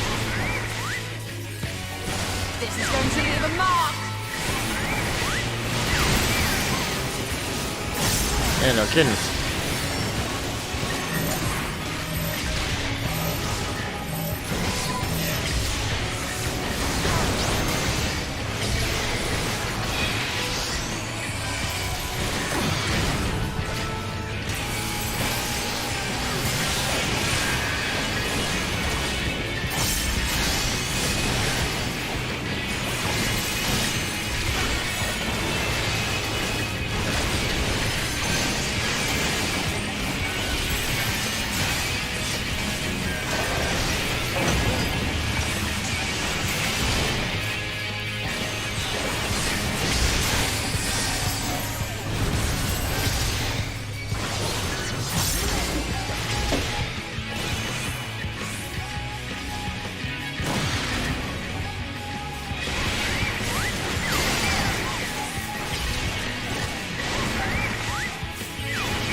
I'm not gonna lie, the brooms is what throws me off the most.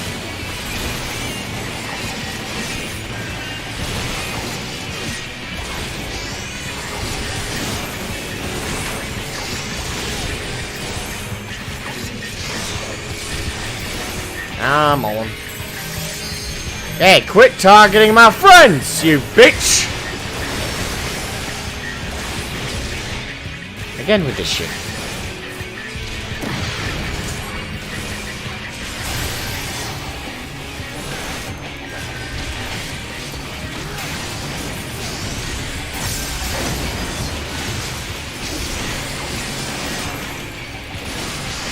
Let's give them a show!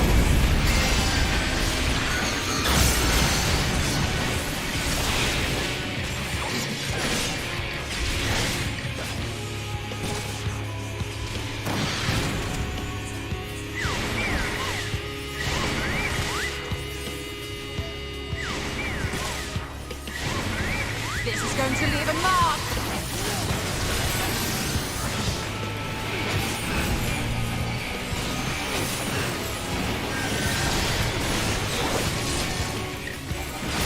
Boom! Now he did. Don't get swept away. Get out. Puns. This way gives me big vault vibes. It does. It's more colorful vault. I can see. I can agree with that. It's very colorful though. It's like you got greens, you got blues, you got yellows, golds. Got whites even in there. The only color that isn't actually purples, pinks. Yeah, you got This is very colorful, very colorful Ishgard right here. Clean sweep. Oh my god. The puns!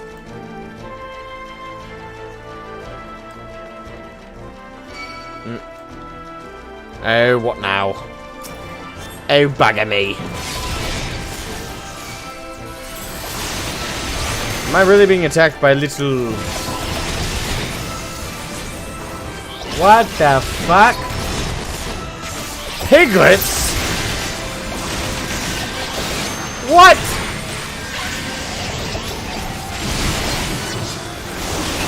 I've walked into the madhouse and there's no getting out.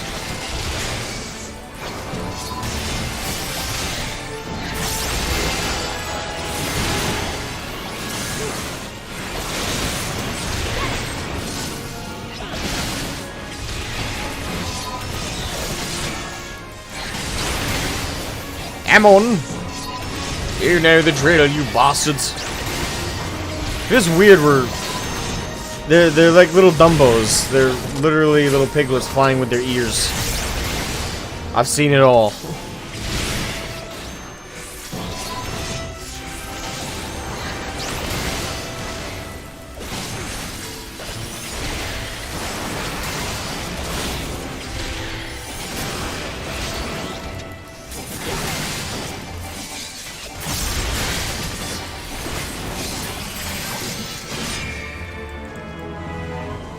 When pigs fly, and when it's like that meme, when pigs fly, and then it shows like angry Willem Dafoe, but with a inserted subtitles. When pigs fly, and then it shows Michael Jordan sitting there and going, I took it personally, with like Matoya's or This World's Matoya's face put over it.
Those flying pigs sure are weird. Odd. How we never see them again. Wait, is that it? Ever? Well, apparently the weirdness was reserved for this one dungeon. Like, nah, we don't need to go that weird again. But why? It was a bit odd. Didn't really work out, is all.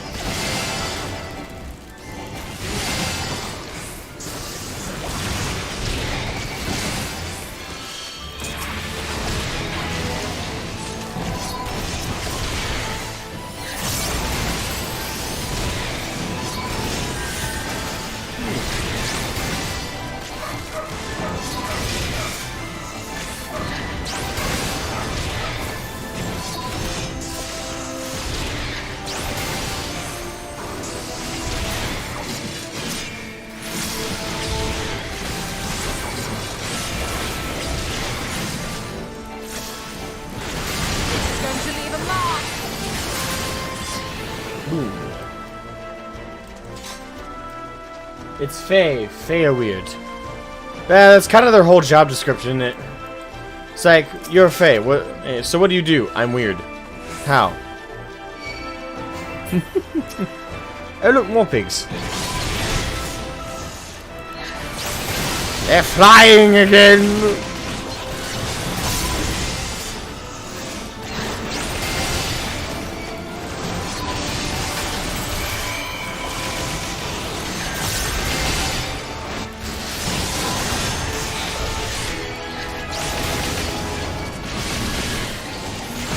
Hey, Eagle Series, welcome to the stream. Actually, I don't think I welcomed the last couple people the proper way. Adam Critty, welcome to the stream. Jeremiah Silvestri, welcome to the stream. We're doing fantastic today. And Eagle Series, welcome to the stream. Yeah, I think now I've done my proper welcome. I was distracted. It tends to happen around these parts. I'm on. Oi.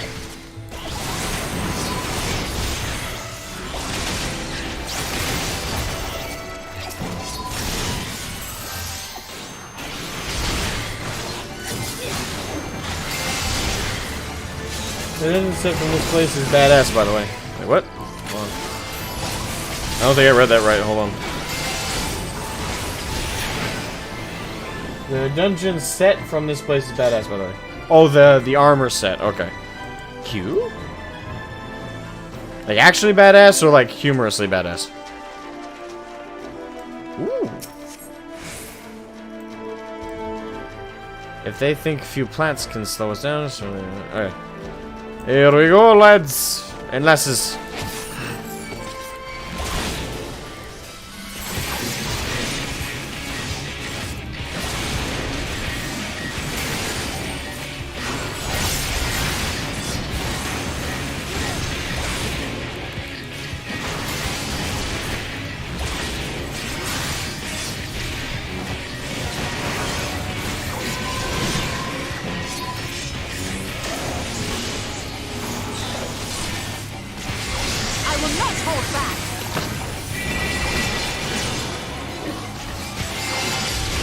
Or, well, what?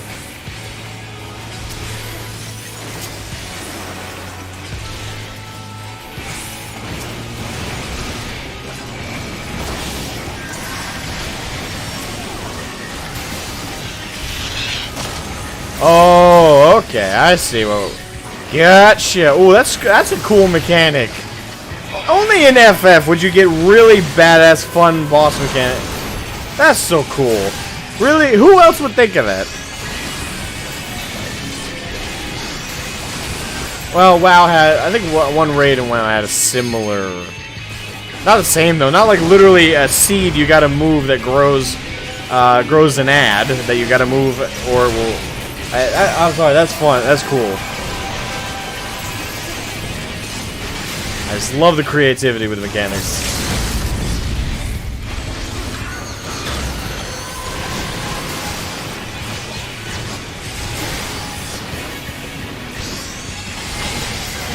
Alright, where are the nuts? Oh, I see what you're doing.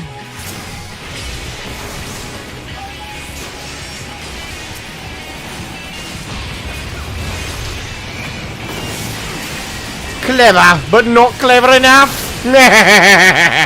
Oh shit.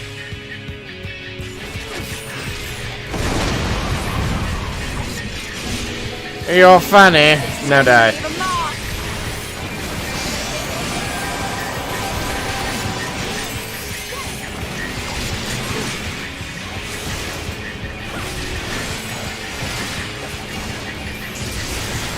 A new recruit has blessed our company. Thank you for subscribed. I'll see your name in just a second when it pops on the screen.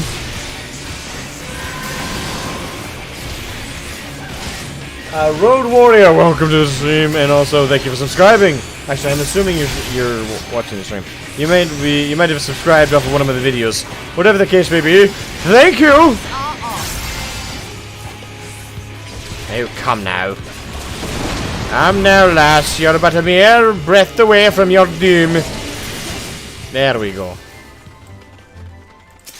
The transition from the boss music to this was rather jarring. Wow.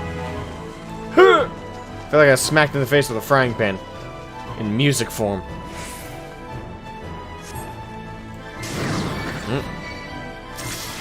Hey!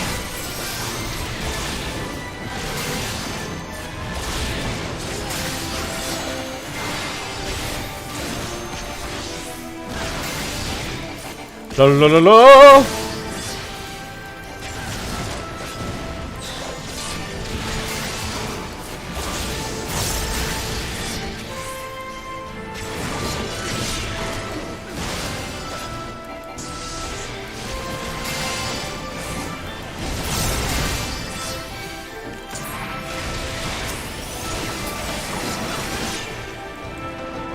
Draco statue as Ned did.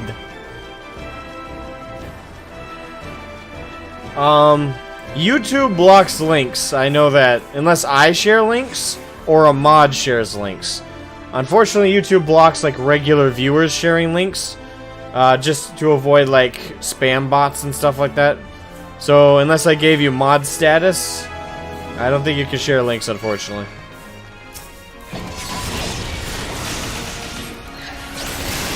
Hold on. Why? Would you need to share links to?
There we go.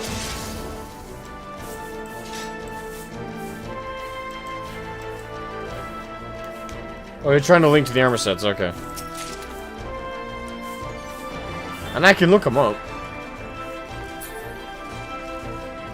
Scan. Ghosts.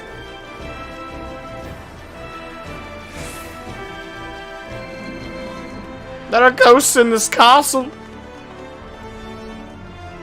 Ah, paintings. Oh shit. Knights of the Round Table.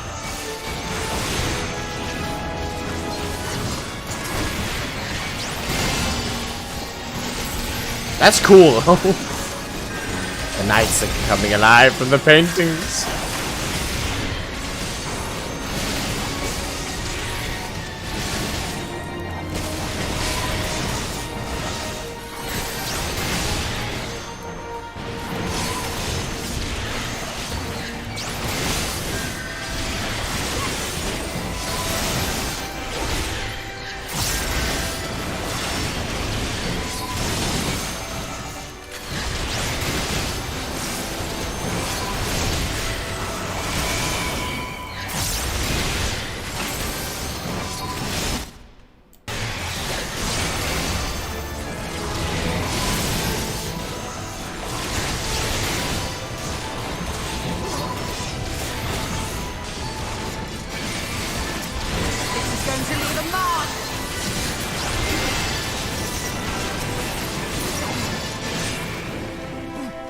Boom.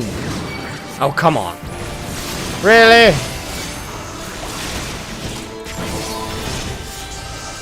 Lord Tothwell. Well, my lord. How are you? I hope you're well. It's not often I get to meet royalty.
Come on. Sir Finnibit. Ya ninny. Go down, you bastard. Boom. Who are you gonna call? Hmm?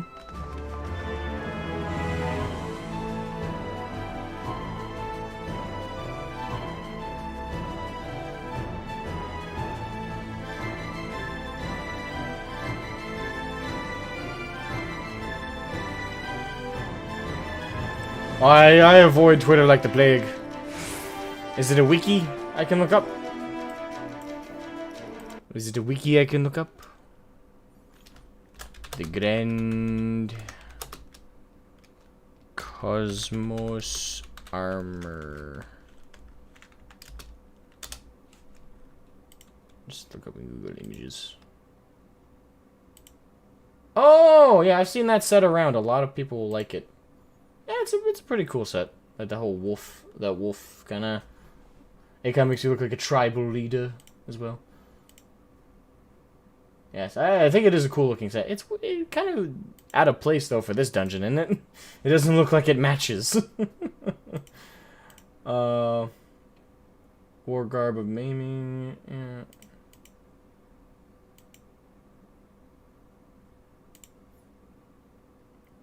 Yeah, I do think the set looks good though.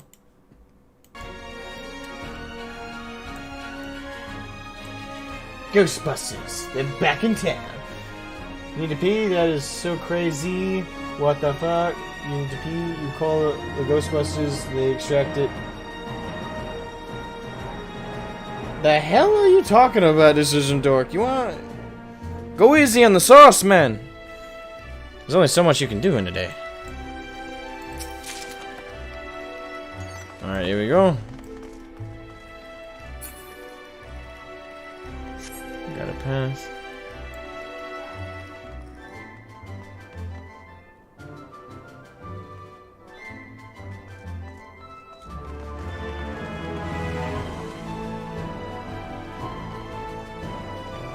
Alright, guests of His Majesty? Apparently they think we're guests of the crown.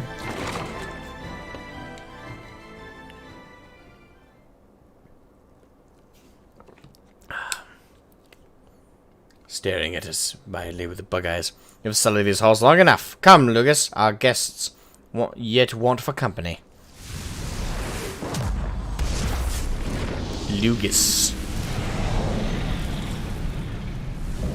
Insatiable flame Lucas has come to the party.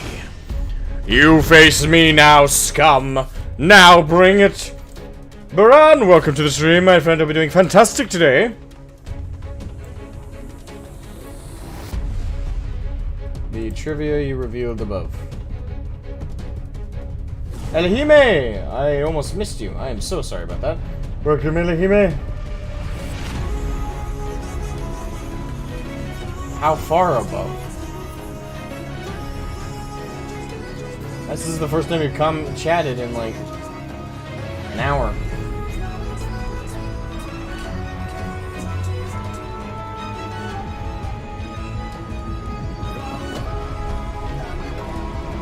Stormblood is Crimson Twilight, that settles in the evening. Shadowbringers, cool?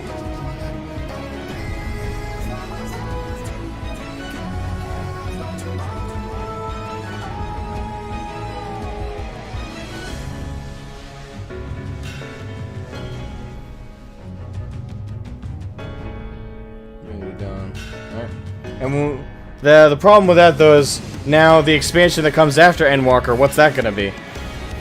An eclipse? Full moon night, perhaps? Twilight? Alright, final boss.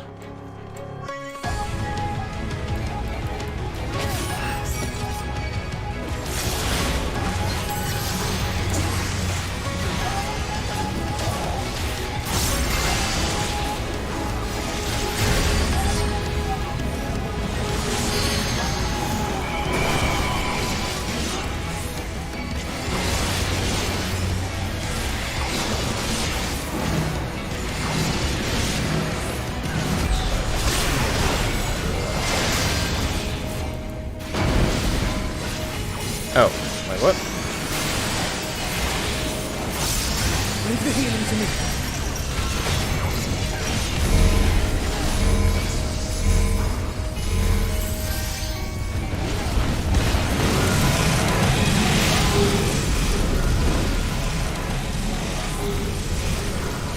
Wait, what? I'm so confused! Oh! Okay, I see. We have to run into furniture or something. Interesting mechanic.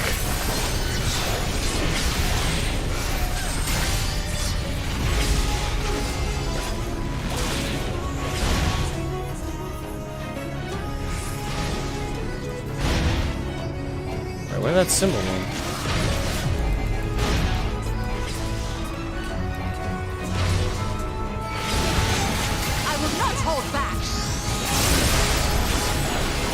I don't know, nothing happened.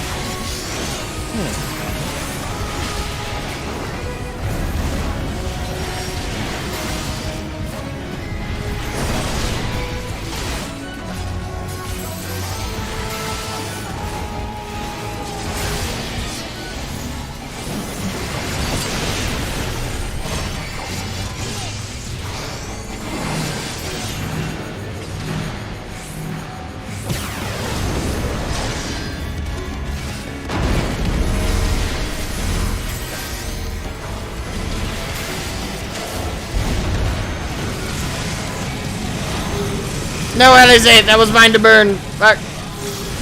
Sorry, tapestry! Or drapery. Didn't mean to burn you, but unfortunately my ass was on fire.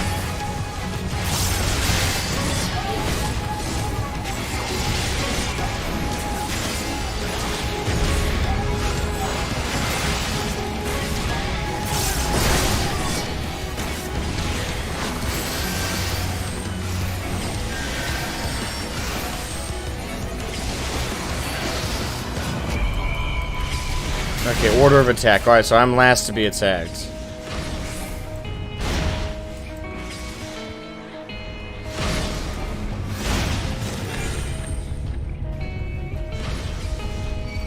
And boom. This is going to leave a mark.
Boom.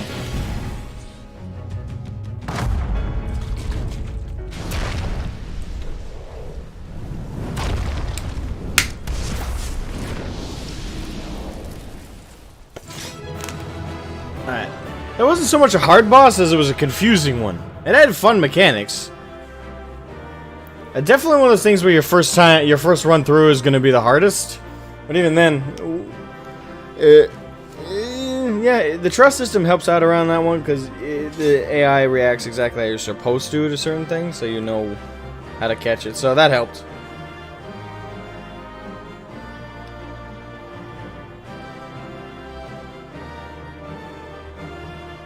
No internet? Gotcha.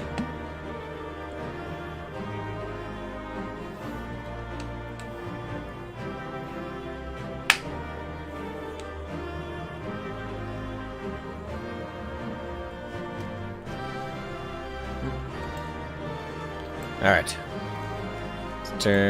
Treasure coffer. Warg jacket of scouting. Leave the duty, yes. We'll shan't we leave the duty and find out find out more about the person running this stinking joint.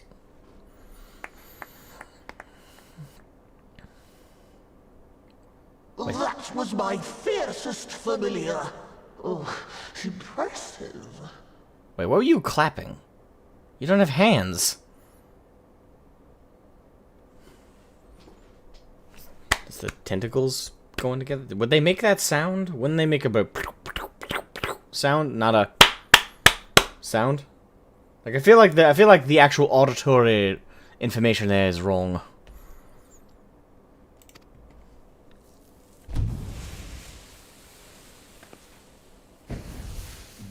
Oh. It's one of the dog people. Oh, dog. Again, I don't see a dog in this. Mole, maybe.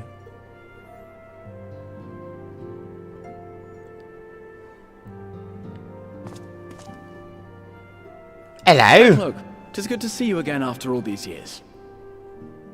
And judging by your vigorous greeting, I dare say the feeling is mutual. To be sure, a simple shake of the hand would have sufficed by way of welcome, but I shan't complain. But you must be wondering as to the purpose of our visit. We come to beg your assistance in a most urgent matter. Shake? Beg? Our comrades' very souls are in danger. If we are to save them, we will need the benefit of your unsurpassed knowledge on the matter. Please, will you not sit and hear our plea? Oh, how dare you! How dare you speak thus in my presence! I don't know if I'm gonna be able to replicate this voice. It was to escape such words of temptation that I hid myself from the world of men. You are sinners, one and all, and I swore never again to have any part in your affairs. Does sound familiar. I can only imagine what terrible events forced you into a life of seclusion. But I know that the Numo are a good and noble folk. It is not in your nature to turn a blind eye to the plight of those around you. And in treating with us, I am certain whatever mistrust you feel for man will begin to heal. He knows how to work it. I mean, that's the only part of it that's like dog-like, is like the command thing.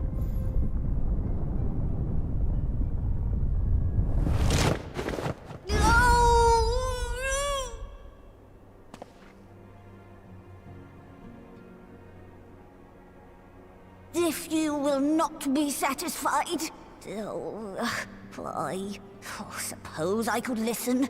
After all, there's no harm in just...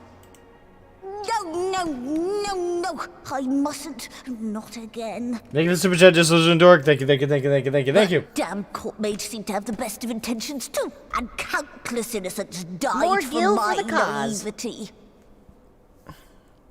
The court mage, we learned about Brandon's story. Oh my god, now I really want to listen to the first 2 minutes of it, just to see a reaction. What can I do to make this happen? I must know. Well, it's probably copyrighted, so it probably can't happen on a reaction. Like, I can't pull it up on stream or nothing like that. Like, it's 100% more than likely copyrighted. If it's like a part of any official soundtrack or owned by any particular record company. And even if it's made by an independent creator, sometimes that alone isn't enough. Sometimes independent creators also make their stuff in the system just not work. Unfortunately. I appreciate the super chat a lot, though. I might listen to it on my own time. The most I could do is mute everything else and listen to it like after this, and you guys won't be able to hear it. You'll just hear nothing for whatever amount of time. But that's it.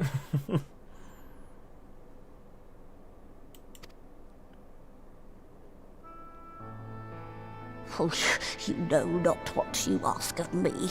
What horrors my knowledge has wrought.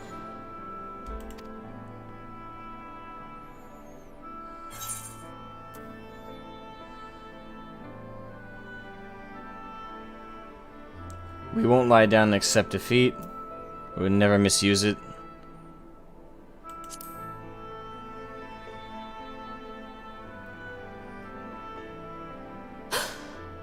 You know of the plague? Yep. Then you know how dangerous Soulcraft can be. Instead of saving your friends, you risk damning them. Are you sure you're willing to take that chance? And there might be damned if we don't. Damned if you do, damned if you don't. Might as well do it. No. No.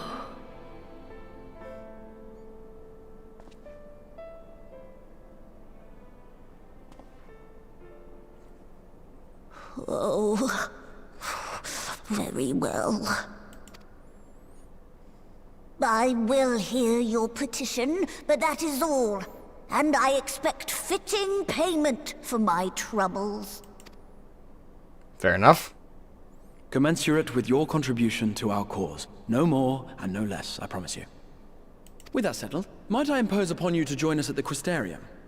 I'm afraid the nature of my friend's predicament calls for absolute secrecy.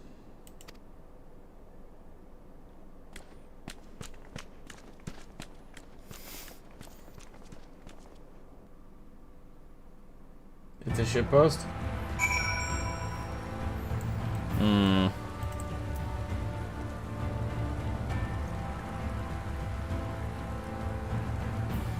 Neat how NPCs in the story figure into job and role quests. It is. It is very neat.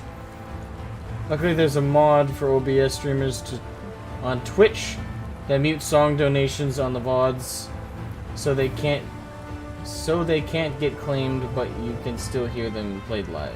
Wait, what? Yeah, that's on Twitch. YouTube. The biggest problem with YouTube, especially with streaming, other than, you know, again, a lot of the arbitrary system issues, which you have to find out by making a mistake. As you guys know, I found out about the 12-hour VOD limit with the streams here on YouTube. I found that out the hard way. But on top of that, they also... YouTube has the same bots that go after videos, go after streams. And the difference is, when streams are active, right now, there's a bot monitoring the stream. They have an AI bot that automatically tracks every single content creator that streams. And literally, the bot is scanning the stream right now for anything that might break TOS. Now, that can go from anything from copyright-related breaks. It's monitoring the music, it's monitoring what I'm saying, it's monitoring what's visually on screen. If I pull up a video right now of a movie clip, this stream will be demonetized within a minute. And just a clip, it doesn't even need to be the full movie. If the bot detects that it's anything remotely similar to an official copyrighted work, it's not going to take the risk. Now, in a video, it will scan the whole video and it'll try and make a determination on like how much was footage used. Does this actually constitute as copyright? Does the copyright holder have like a system in place with YouTube where like, hey, if so much of my footage of this product that we own is used, strike it down or block it worldwide? You know, the system just basically looks at a directory of copyright holders and their policies with their product and their copyright, and then acts in accordance with that. So, for example, if I wanted to compose a song, right, and I put it on YouTube, but I didn't want anybody re-uploading it to their own channels, claiming it to be their own, I could actually apply to a directory with YouTube and go, hey, this is what I want done to anyone who your bots detect have my videos and have my songs, and here's the policy I have with it. So, you know, if you detect them, I want you to block it worldwide. Or if you detect them, put on shared monetization, meaning I get some of the revenue, they get some of the revenue. Or just full-on copyright claim it and claim the entirety of the revenue being produced by that video as my own. I could put any of those policies in with their directory, and the bot would then do what's necessary in correspondence. Now, the bots are incredibly fucking sensitive. They're constantly updating them because of just how sensitive they are.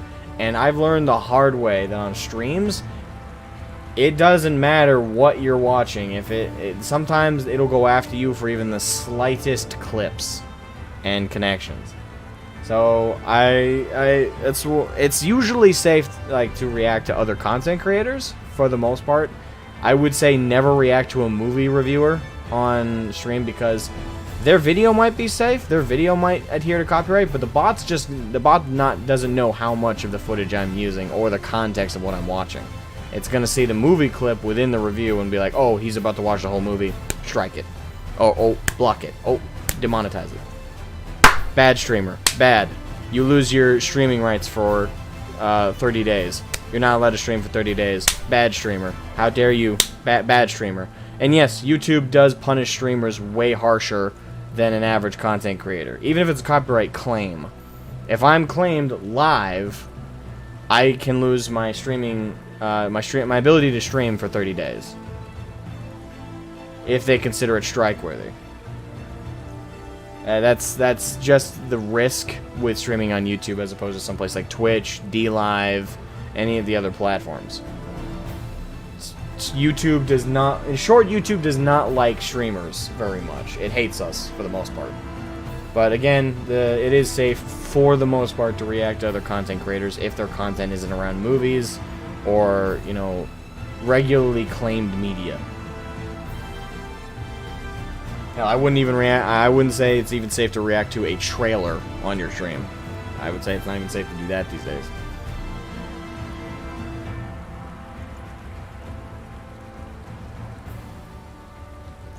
Don't know if there's anything like that for YouTube. There's not, unfortunately. There was an instance with a Twitch streamer that was streaming a particular Metal Gear Solid game, and it was a particularly lengthy cutscene, and the mod asked the streamer to prove it was a game. Yeah, that I can't speak to the mod. I can't speak to how it works. Nothing like that. All I can say with YouTube is YouTube as a platform is uber sensitive to anything copyrighted. So it's usually with any reaction done to another content creator, you're walking on extremely thin ice with streaming. Videos, it's a lot less thin ice, but streaming, you're asking to get bit in the ass. Let's start off here, just your reaction with the music muted. Okay. What was it called again? Nice outfit.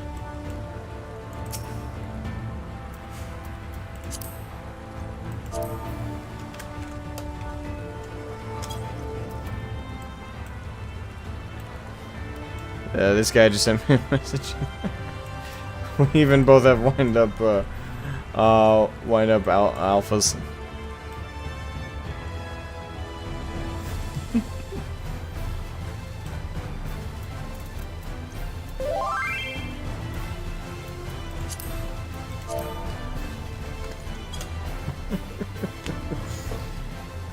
Super Ghostbusters. Okay.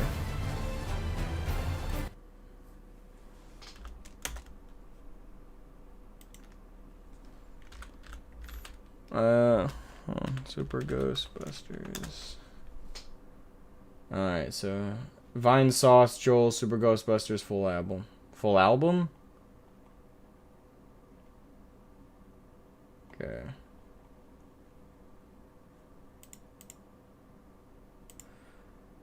I'm gonna take the risk that this is not...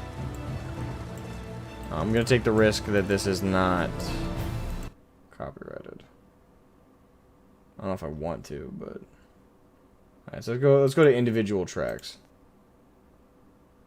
Alright, so it's only 59 seconds. All of these have the same name. You have Ghostbusters, MP3, Ghostbusters with a Z. Ghost Boster. Guestbisting. Ghostbusters with 2 S's. Gustbusters. Ghostbuster. Ghostabuster. Goostbuster.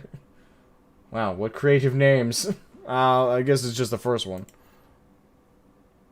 Wait, there's nothing inappropriate in this, is it? Ah, should be fine.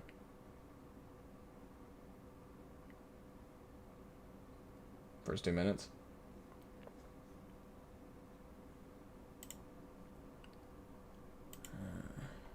Of the full album one? Alright.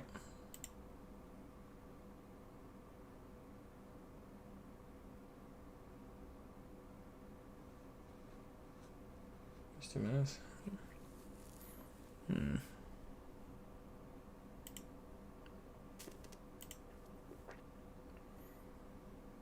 We'll do it like this. I'll do it with the desktop volume lowered.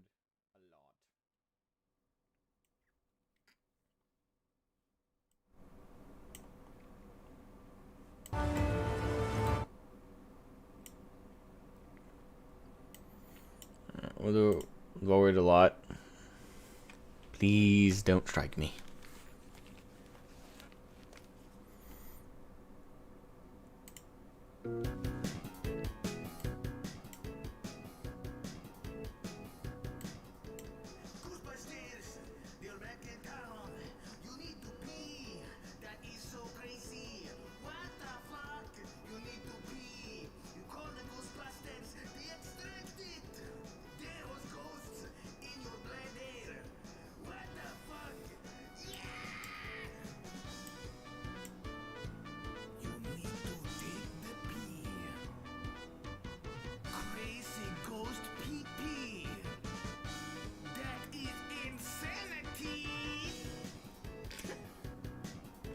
Even the guy singing it laughed right there. Come on.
Okay then.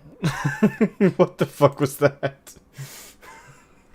The fuck was that? Okay. Okay. Okay. Okay.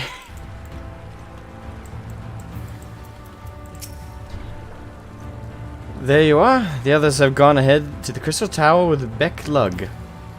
For the record, I truly wish we hadn't had to resort to using such words when treating with them.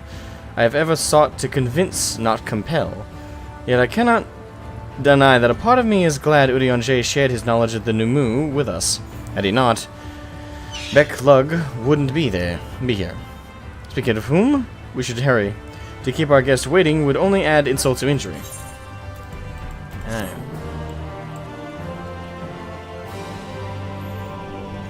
You can see him better. I believe you. Well, I believe you in the sense of better in air quotes. Okay.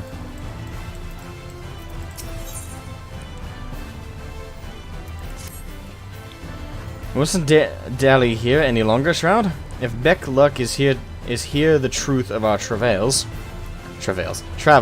and the first, you of all people should be present.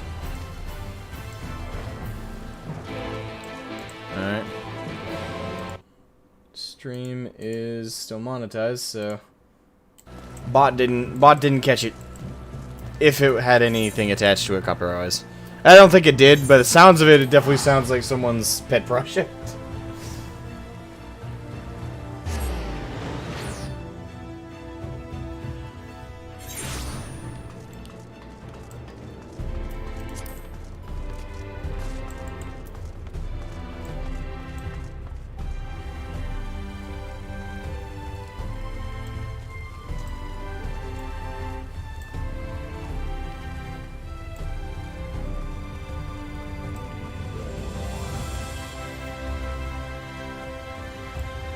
Alright, up the stairs.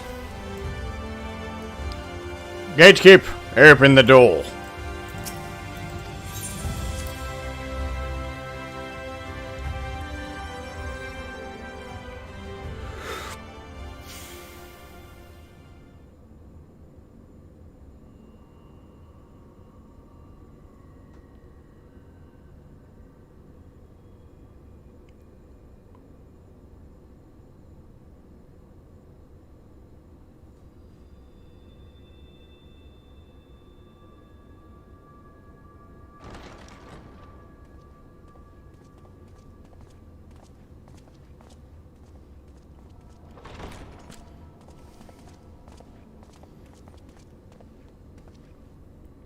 sorry.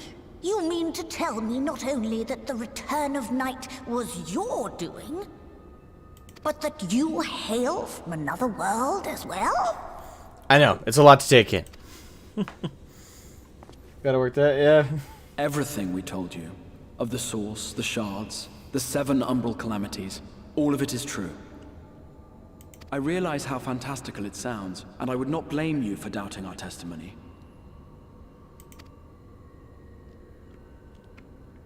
But given your expertise, you must surely have noted the peculiar nature of their souls.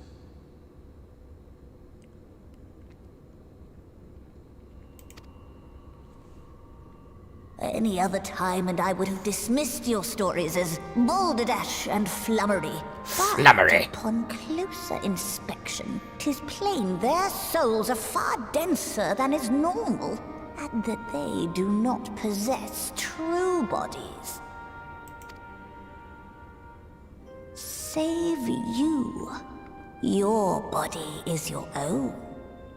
And your soul is the densest of them all. Hey! Okay, yeah, you're right. I'm a little dense, I admit, but still.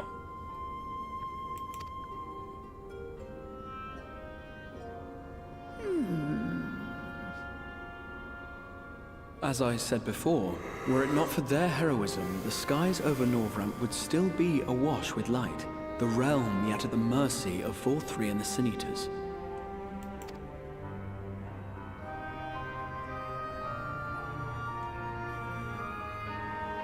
After all they have done for our home, seeing them safely back to their own, it seems the very least we can do.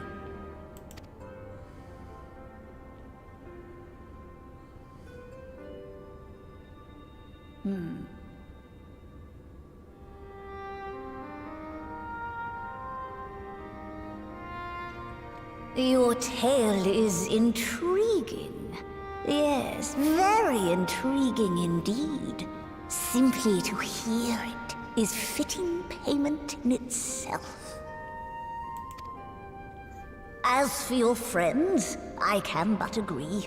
Their valorous deeds on behalf of Norvrant are deserving of recognition, of their own fitting payment. You will help us then? I will. I would see my knowledge put to good use for a change. I do have one condition, however. I am not the spry young Numo I once was. As such, I will require assistance in my fieldwork testing. Alright, testing. What is... testing the soul binding magic? It would be our pleasure. We'll be laboring for our own benefit after all. I wonder what that means in this case. I wonder how Thancred's gonna react to this, though. Because he thought he had more time with Reen until they would return back to the source. I'm not sure what's gonna go down there.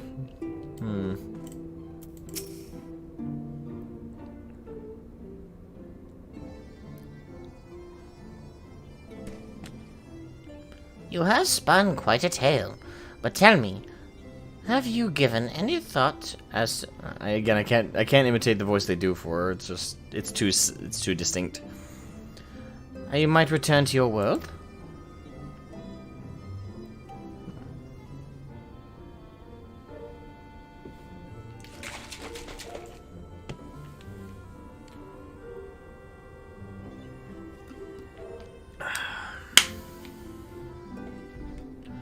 What? White auracite, you say? An intriguing proposition. But one which falls to account for the present state of your souls. Well, fails specifically. They have become highly charged, likely as a consequence of having maintained tangible forms for so long. In such an energetic, unstable state, there is no telling what may happen to their souls within the auracite. They could very well become immutable and to transference, never to be restored to their bodies. Then, would it be possible to force our souls into a state of dormancy prior to transference? In theory, yes, but the soul is not a candle to be snuffed out and relit on a whim. Ah, my eye. Well, that sounds ominous. What exactly would rendering our souls dormant entail? In order to maintain a corporeal form, your souls constantly draw ether from your surroundings. This process must be halted, and the resulting surfeit of ether removed. Your minds would ultimately be separated from these faux bodies of yours, rendering you incapable of interacting with the world around you. A cruel fate under normal circumstances, but one which will be rectified upon your return home. Leaving lifeless husks, like those poor souls at the inn at Journey's Head, corrupted by the sin eaters, their ether made stagnant by the light.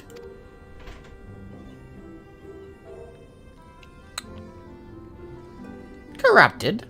Stagnant? Might I see these unfortunate individuals? Why? Do you think you might be able to help them? I might, or I might not, but I shan't know for sure until I've seen their condition firsthand. Then I would be glad to take you to them, on the understanding that you won't do anything which might increase their suffering. It was my faith in man I lost, not my compassion. Well, I see no need for all of us to accompany you. While you escort our guest to the inn, I will assist Urianger in creating the requisite auracite. I believe my talents would be better applied to that endeavor as well. Might I leave the three of you to assist Beck Lug as necessary? Alright, me and the twins. Let us make for Armorang then.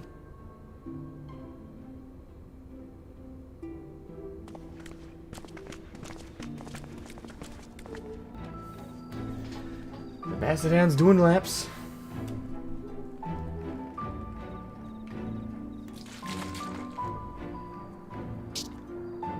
Much unlock it right now in the Crystarium to 20.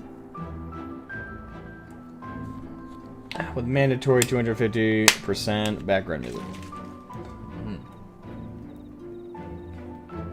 In a meme way.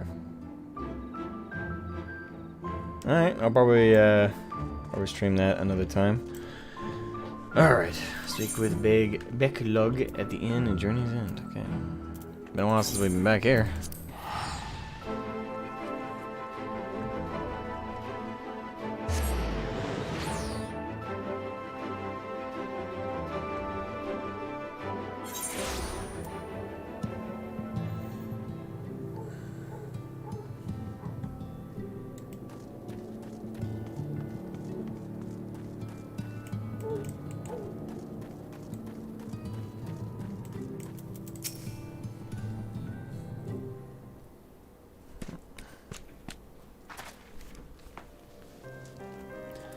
So this is Halric, is it? Yes, his etheric balance leans perilously toward the light. Toward stasis. What do you suppose will happen to him? Not too bright, are you, boy? The same as all poor souls corrupted by the light. You will become a sin eater. You don't know that. We defeated the wardens and banished the light. Excuse me.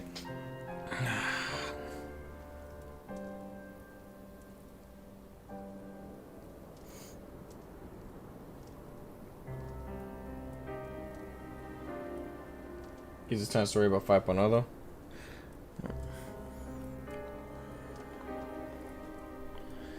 You don't know that. We've defeated the wardens and banished the light from the night sky. Halric was completely unresponsive before, but now seems no. Then perhaps there is yet hope. If I may, there is a treatment I wish to administer to the patients. What sort of treatment? In the course of my studies of the soul, I once created a tonic which could temporarily stimulate the ether in one's body. After some refinement, it came to be used by the Knights of Aubert. Then for far darker purposes. Lest it fall into the wrong hands, I swore never again to make it, but for their sakes I will break that oath. It's not like to reverse the stagnation, mind you, but it should offer some measure of relief.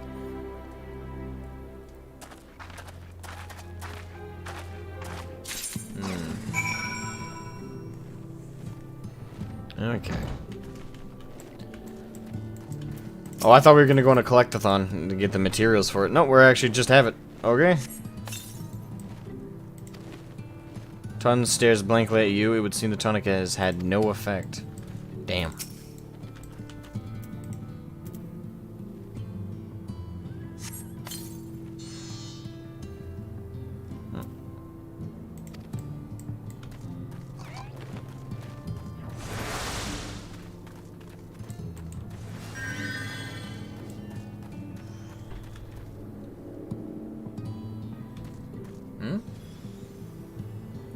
But it won't move or go away, so do you think? Oh, the raid? Or the dungeon. Whatever it is. Okay. I feel warm. In my legs, they don't feel as heavy.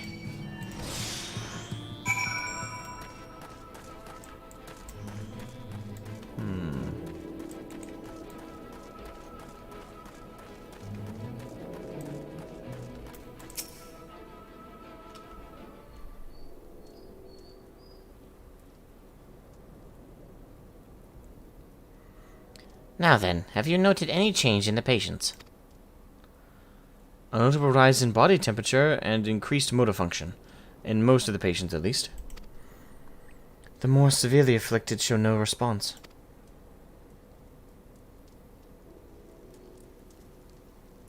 As I feared, then. 'Tis true with the restoration of night, the corrupting influence of light will no longer grow, and yes, their bodies will naturally return to equilibrium given time. But this holds true only for their corporeal ether. Their incorporeal ether, that of the soul, is not so easily mended. Which is why those in the later stages of corruption, like Howrick, appear unaffected by your tonic. Precisely.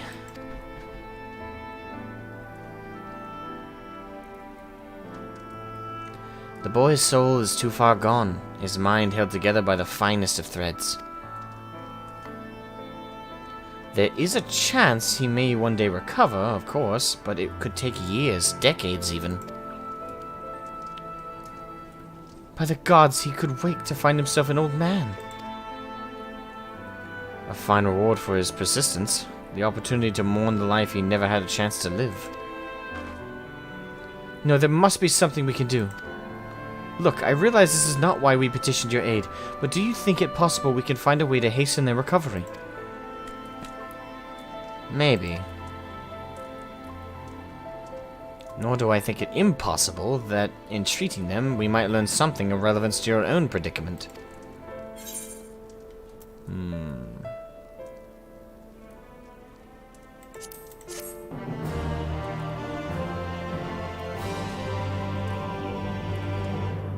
I'll probably do a super chat to get it done for this stream. I really want to see it. Get what? What?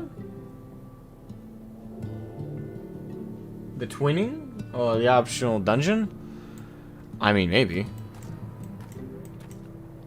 This stream won't be super long. I do have an obligation I have to attend to late this afternoon. So I probably have less than an hour to go. So much shorter than our normal streams are, which are like 6 hours. Today's gonna be probably no more than 4.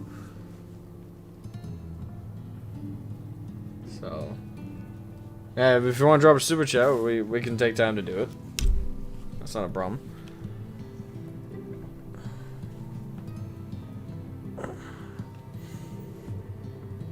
Why is it so dark? Oh, we got storm clouds. Of course we did. Why not?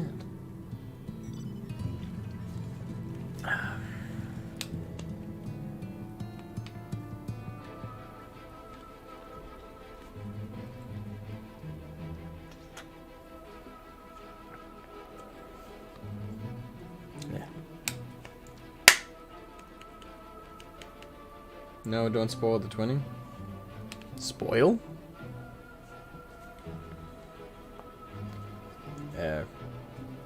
I was asked to do it, not spoil it. I don't know anything about it to spoil it. But let me run to the bathroom real quick, and then we'll continue on 5.1. And if you guys really want me to do it, you know, let me know. Soul's always so complicated. Well, rarely are they simple in any form of fiction, let alone reality. Alright, be right back.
I am back.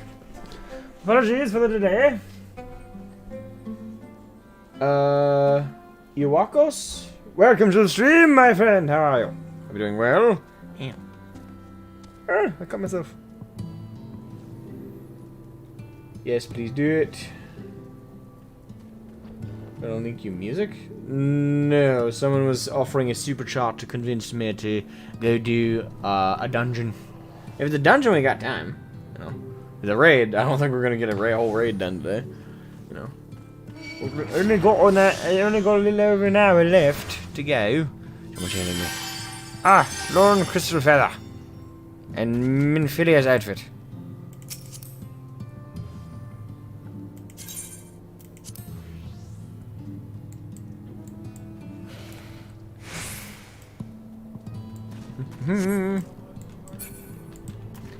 Alright.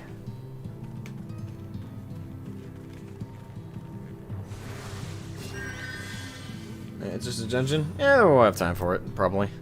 Can't imagine the questing side of it's gonna take too long.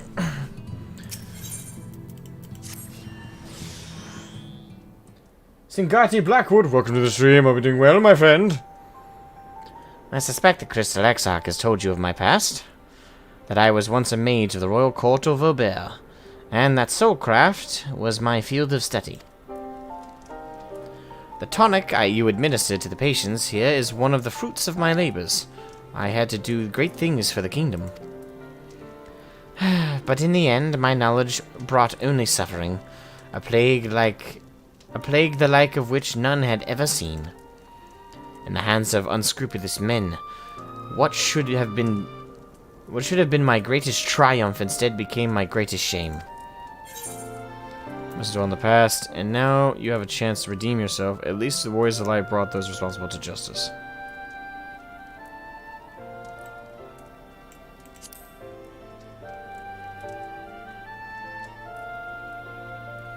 Aye, that they did. I shudder to think what might have happened had they not.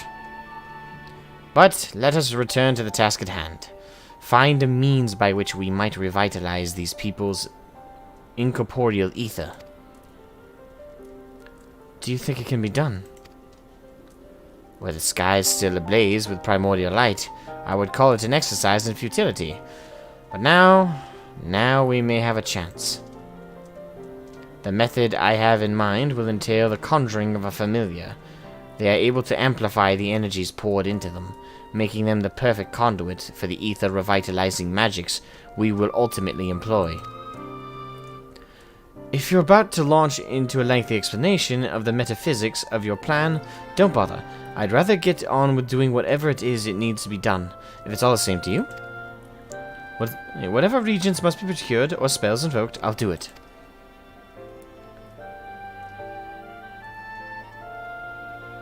I admire your spirit. Very well, your first task will be to gather the necessary materials.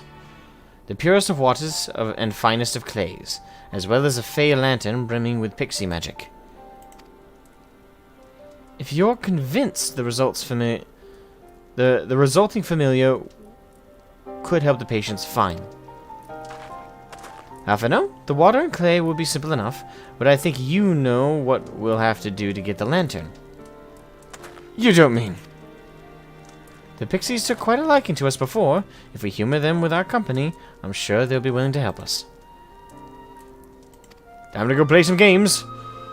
Fine, we'll pay a visit to Ilmeg, though I never thought you would be the one to suggest going back there. I'm impressed you've been there at all, let alone befriended the Fey folk. Oh, while you're about it, seek out the Numau of Pla Eni. They will be able to supply you with water suitable for our needs. Right, let's get this over with, shall we?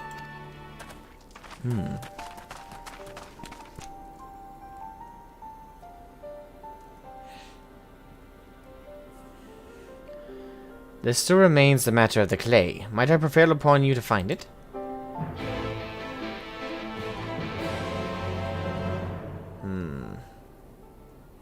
Alright.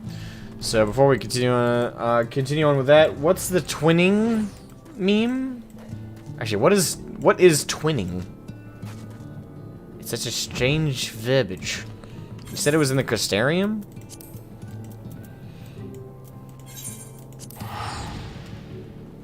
Special dog water? Interesting.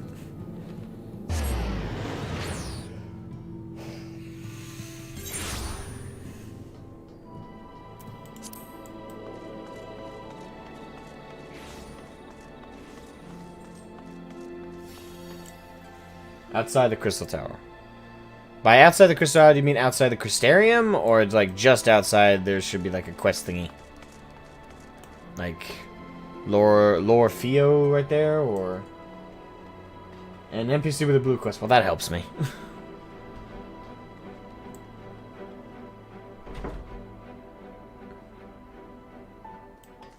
Lore Fio, maybe? I bet I could do that. Well, how long were you standing there in silence? Don't you know it's rude to... Wait, aren't you the mortal that bonded to Feo Ool? Well now, isn't this a pleasant surprise? I have a proposal I was meaning to put to you. As it happens, interested? Leave the tree. Alright.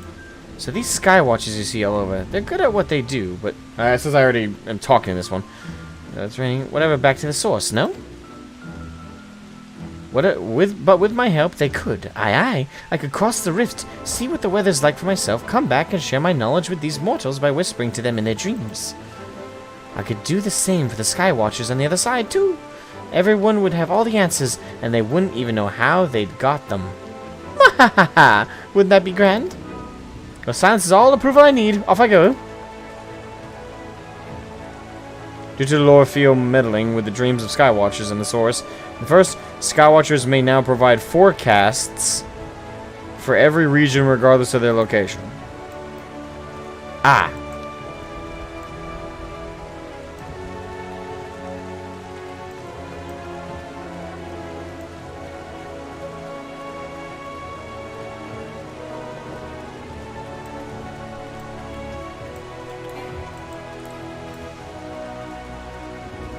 Base of a tree.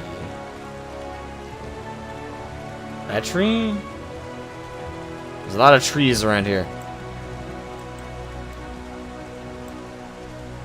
X 9.2.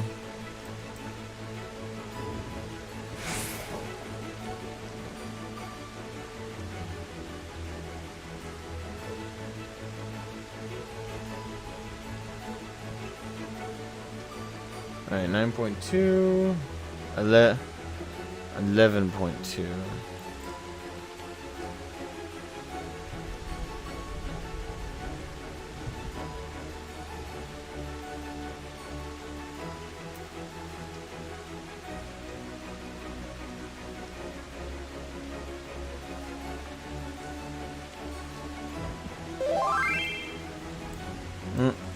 RC is just west of the Aetheryte Plaza. Would it happen to be by the time you hear this? Or in the middle of nowhere?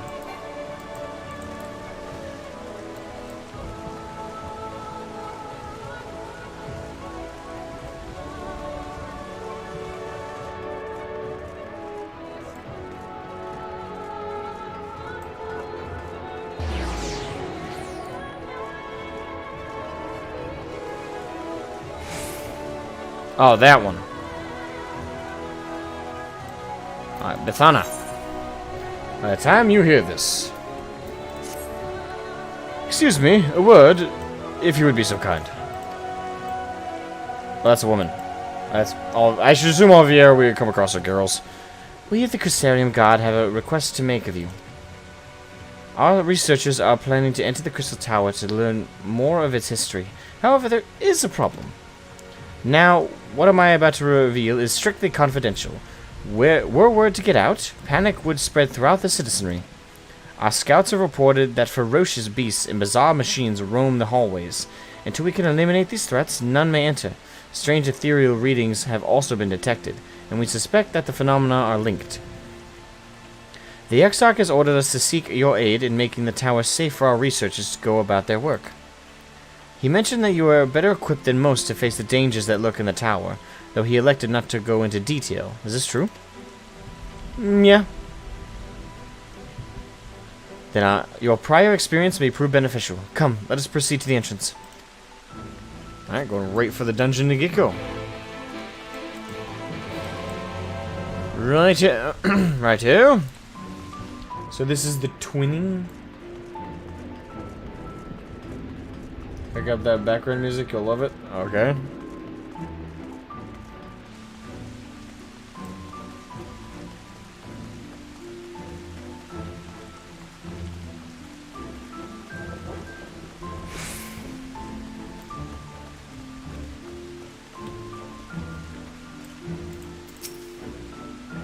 I take it your preparations are complete? Listen carefully. You are to lead a party of elite troops into the tower and respond to any hostility with lethal force. Once the way is clear, the researchers can begin their expedition. Our main objective is to identify the source of the ethereal disturbance. The tower cannot be considered safe until we do. Should you encounter any opposition beyond your capabilities, you are to withdraw immediately. I wish you the best of luck. The twinning. Okay. What does the twinning mean? It's slabs.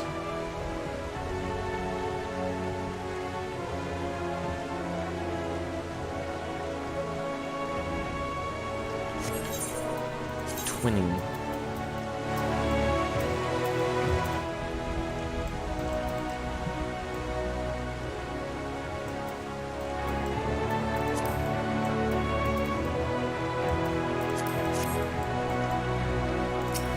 I guess I'll queue up.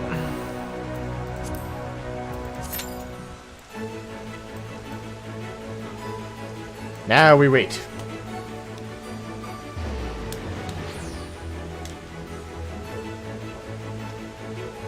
Unironically.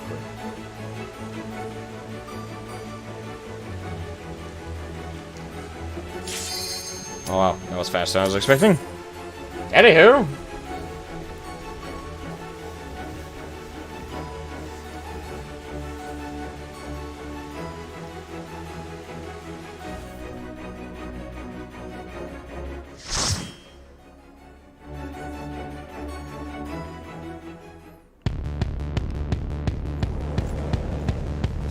twinning.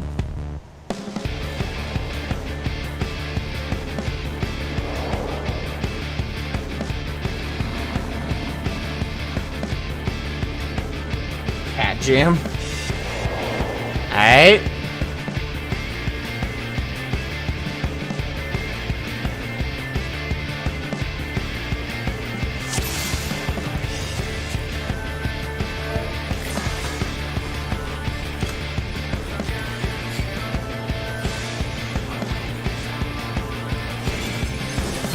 Alright, here we go. Oh, Lauren got in. There we go. Lauren could fulfill that.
Evelyn Kanto, welcome to the stream. Remember Omega 11? Off the top of my head? I think so. Omega 11. I think so. Yeehaw!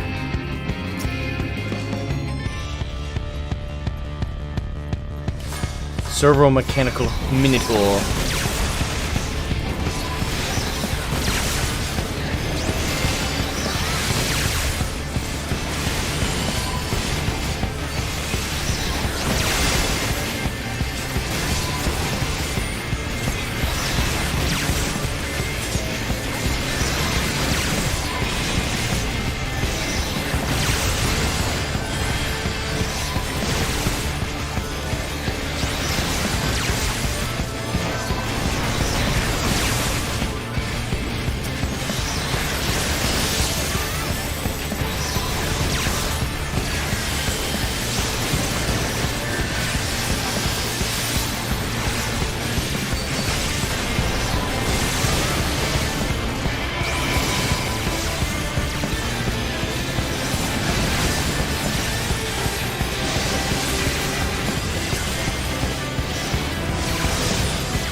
The music does the music does slap, gotta say.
Yeah, I did do Omega. If you want to see that, I did it all in one stream. Did it a while. I did a while ago.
Hey, stood up!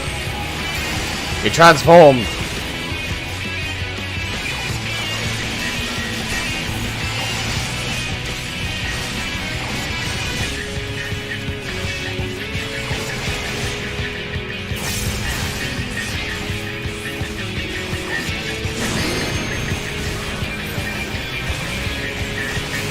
Come on, bitch!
Come on, Alpha, you're almost dead. Not talking about the burb, obviously.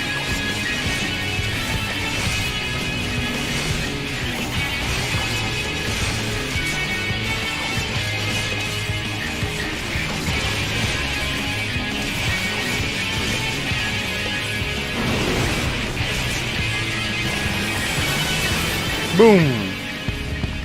First boss down. Whee!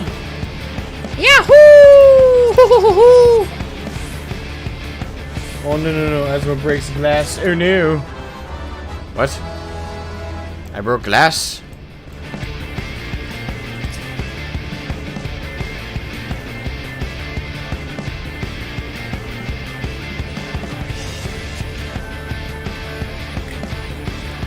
Alright. Noah. Alright, so a Noah team got down here. Sons of St. Cognac. I skimmed it, so I don't know exactly what that just said, but...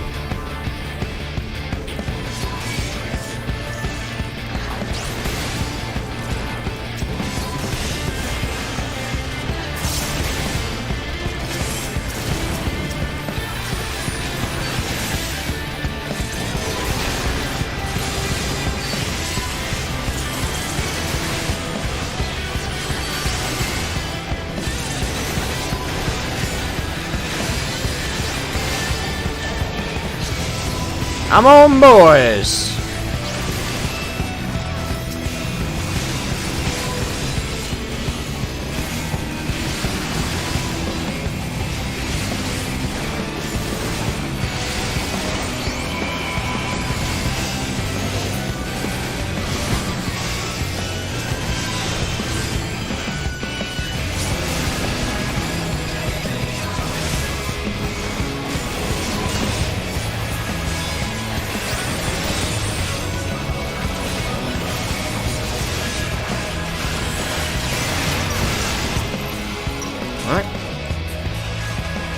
Hey, Joel. Hey, Brother Twinny. Yeah, we're working our way through. Hold on here.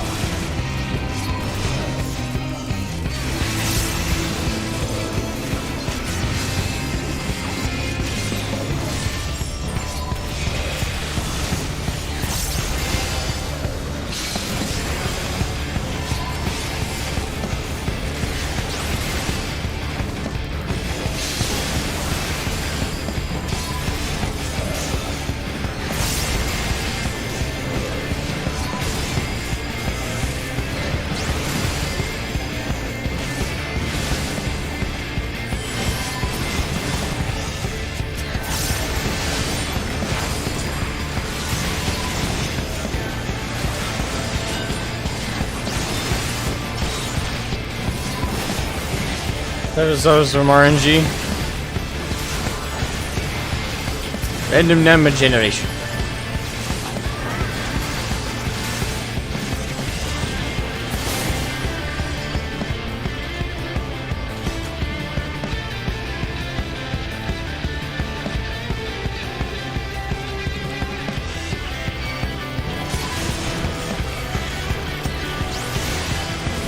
Come on, boys.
There we go. Beam.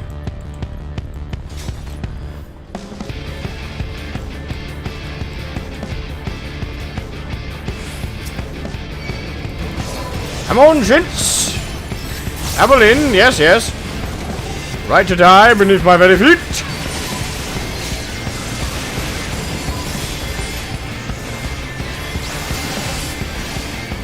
And no.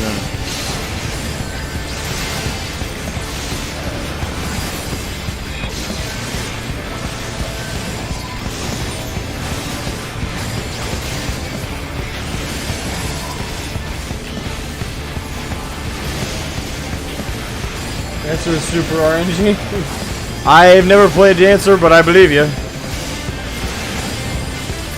I have heard Dancer is a class that you either like or you don't like. It's pretty much black or white. There are very few people who are partial to it by the sounds of it.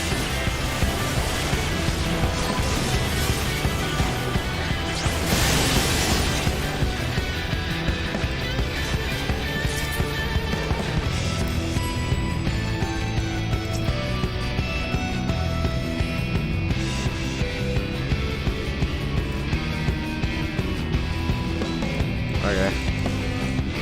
I saw Omega in there and I had to zip through it. Got all the people in the dungeon. I can't be selfish here.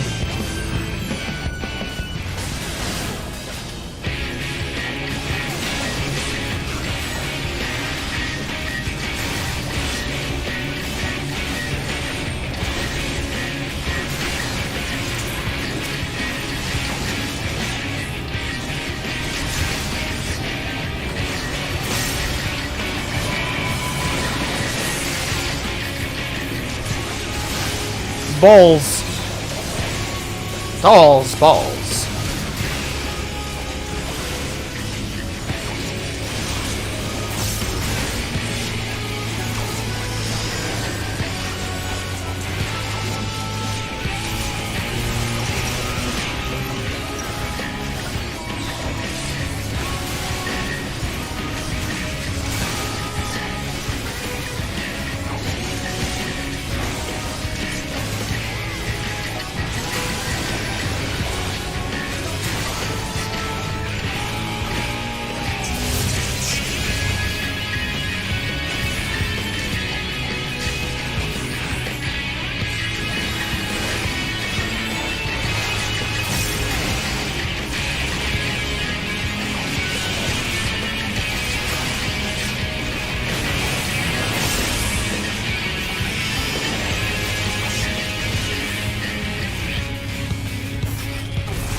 I'm on, lads. I do like the afro on that guy's character.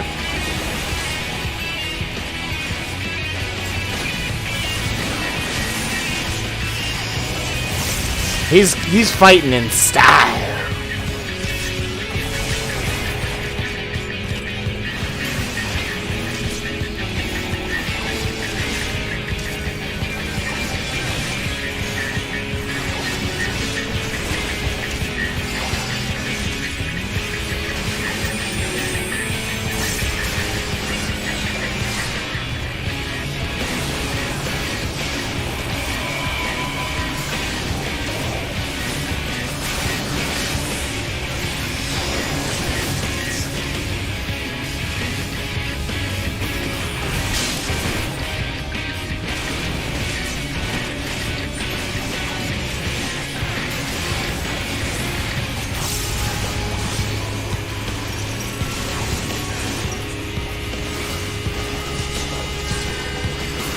Boom! Alright, boss number 2 is down. For the count.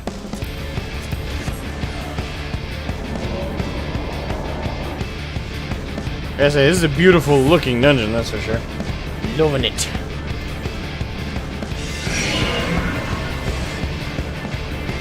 Yeah!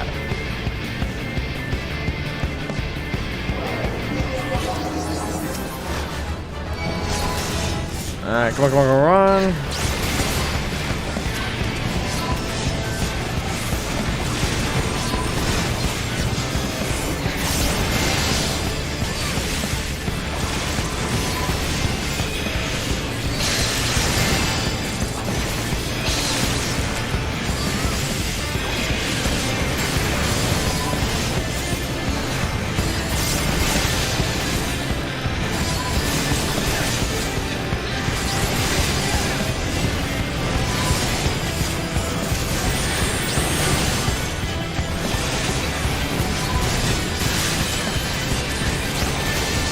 Was in an extra dungeon one time and one of the DPS was semi-AFK like that. In the end, they were like, sorry everyone, my cat threw up on my hair. Party was shocked and awed. Yeah. What? It threw up in my hair. Wait, how were they holding that? Was like the cat on their shoulder while they were doing a dungeon? And then when... Bleh.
Okay, AlphaScape version 3. Oh, okay.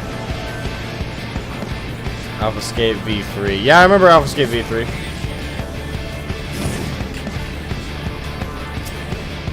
Right.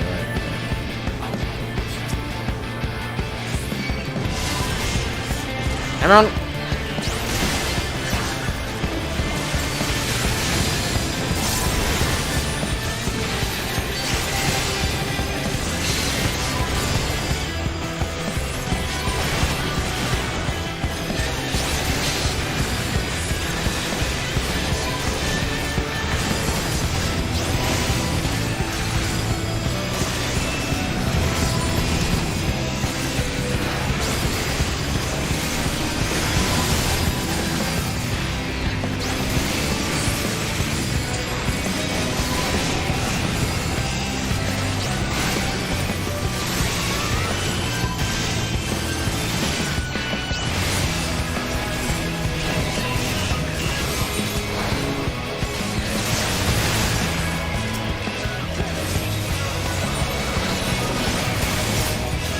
There we go.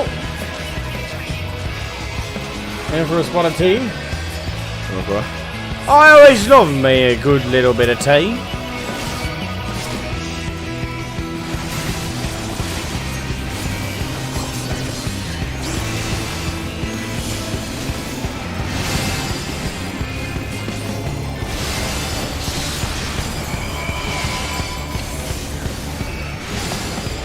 Come on. Got to make our way through.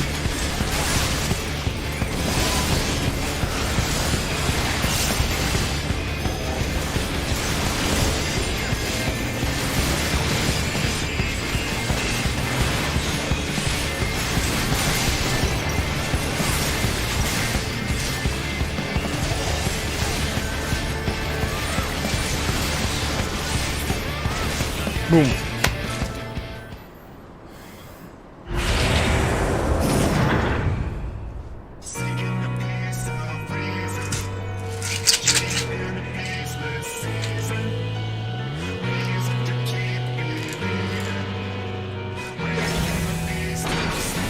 Ooh.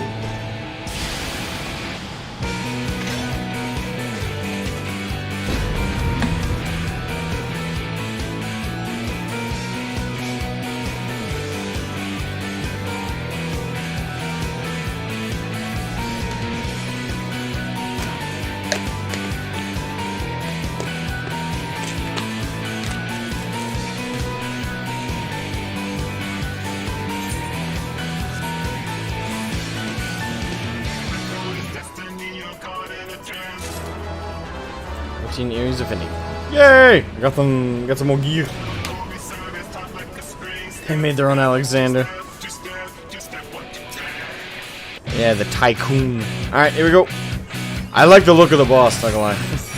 And you all know why. It's basically another version of a boss we've already fought before.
I'm on, baby.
He's a tanky motherfucker, that's for sure.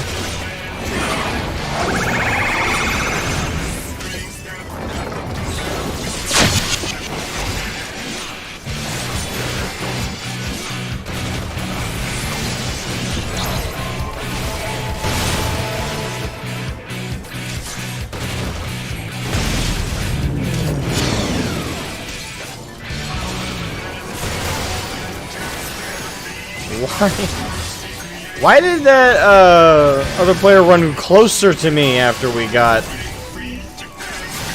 tagged with the AoEs? That seemed rather foolish to me.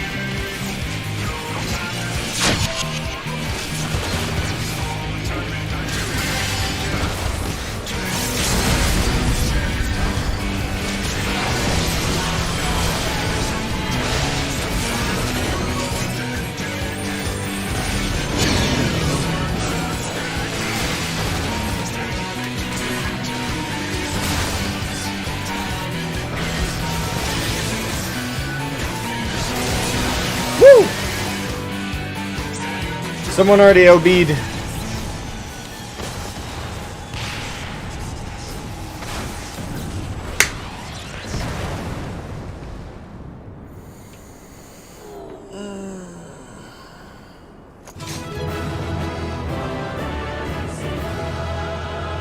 Well, that was fun.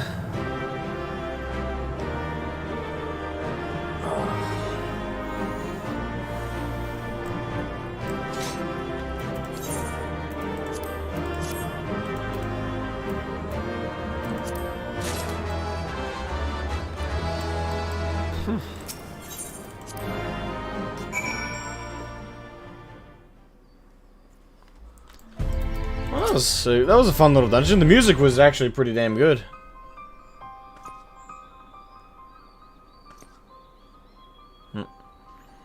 Excellent work. Not only did you reveal the cause of the ethereal fluctuations, you were able to remove the threat entirely. Thanks to you, the researchers have already completed their preliminary observations. Their findings are somewhat surprising. The Crystal Tower appears to have been created by the Ronkins, or appears not to have been created by the Ronkins or any other known civilization. Its origins are veiled in mystery, much like the Exarch and yourself. Spoilers. Forgive me, it's not the time for idle speculation. We have, however, recovered an artifact. Though its purpose is unclear, it may be purely decorative.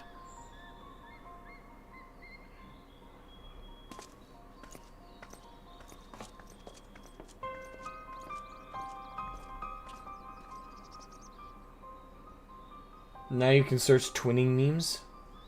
Okay. Have you ever encountered anything like this?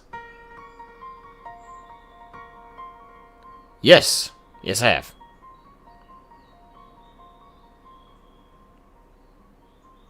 Many times, actually.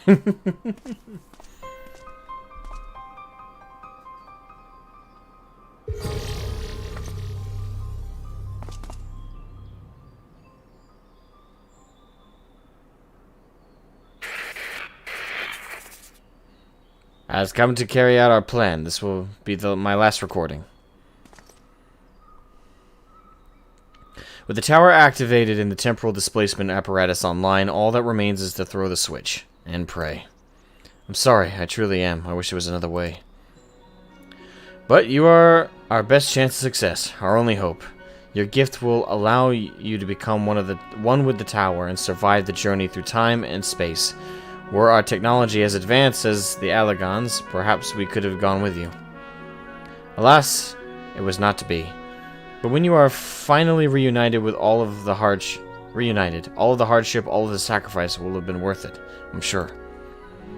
Just promise me you'll spare a thought for those who you left behind, and we'll be thinking of you. Thinking of you too, for as long as this world lasts, though I fear it will not be for much longer. This is Biggs, third of his name, 18th president of Garland Ironworks. Signing off. May the 12 be at your side, Grahatia. Ah.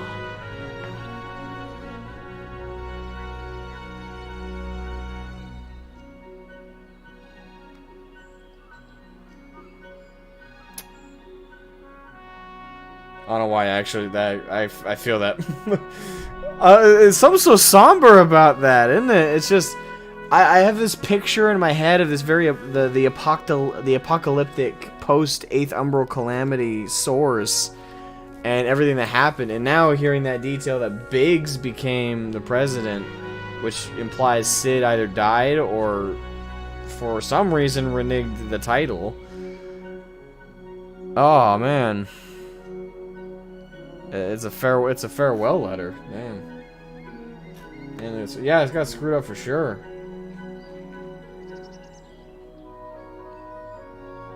Man, I can only imagine how Biggs felt. You know, like it's just the final days, and you know you got to get Grahatia out, and you can't go with. You're just setting everything up so he can have a safe journey to hopefully fix your future, or at least fix the past, so another timeline doesn't have to go through what they were. Yeesh. Or at least in the end of it. Well, I'm not sure. Do we know if Biggs, like the Biggs we know, is the Biggs the third, or is he like just Biggs, the first Biggs? That was Biggs' descendant. Oh, okay, I was about to say timeline. I was about to say the only thing I questioned about it was the timeline. Biggs' grandchildren. I don't know if that makes it worse or better. I don't know if that makes it worse or better. Big Ro was helping all along. He's already dead by then. I mean, I figured. I couldn't remember how long Rogadin lived. They only lived to be about 100, right? Like us? Or did they live longer? Rogadin, I mean. I don't want to get into another debate about Vierod, so if it's not known definitively, we'll just leave it there, I guess. Took them well over 100 years to break into the tower.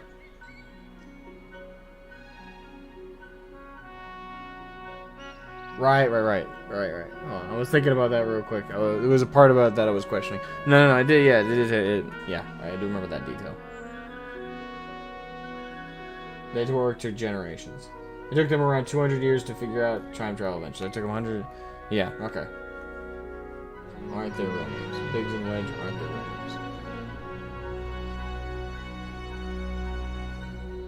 names. Biggs and Wedge? I'm pretty sure that's their real names, is it not? I didn't think Biggs or Wedge was a title. Well, I know it's like nicknames. Maybe. Like I figured they were abbreviations of their actual names. Biggs and Wedge.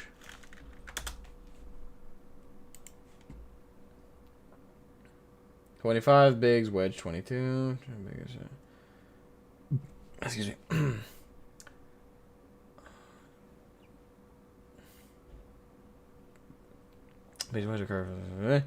Garland works for mercenaries, hired by Garland's blah blah blah.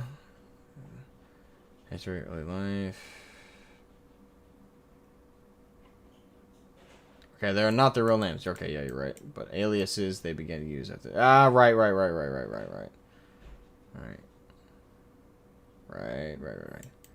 Now I'm wondering what their real names were. I guess it doesn't matter.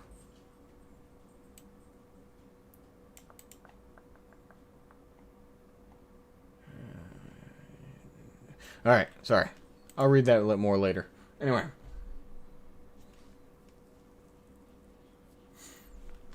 A person's voice coming from a machine. To be honest, I cannot make head nor tail of it. Do you have any idea what that was about? Yeah, it made perfect sense. Even if I told you, you wouldn't believe me. I'll just say yes, it made perfect sense.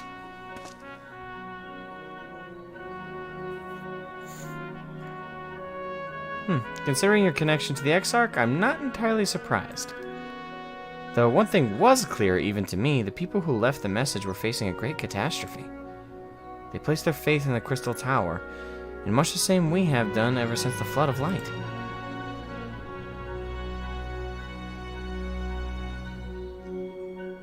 Our prayers for salvation were answered when you and the Exarch returned the night to us and freed us from the terror of the Sin Eaters. I sense that this was all made possible by those people from a time long forgotten. We should do our utmost to learn more of them.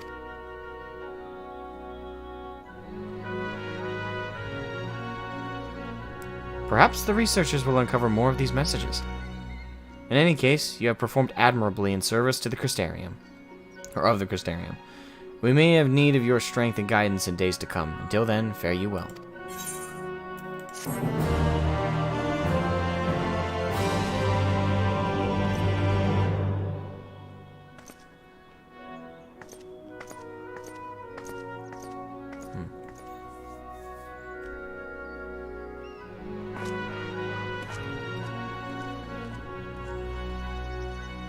That was a nice. Oh, okay, that was a nice dungeon. That was a nice side activity. Was that the only side activity that you guys needed or / wanted in? Not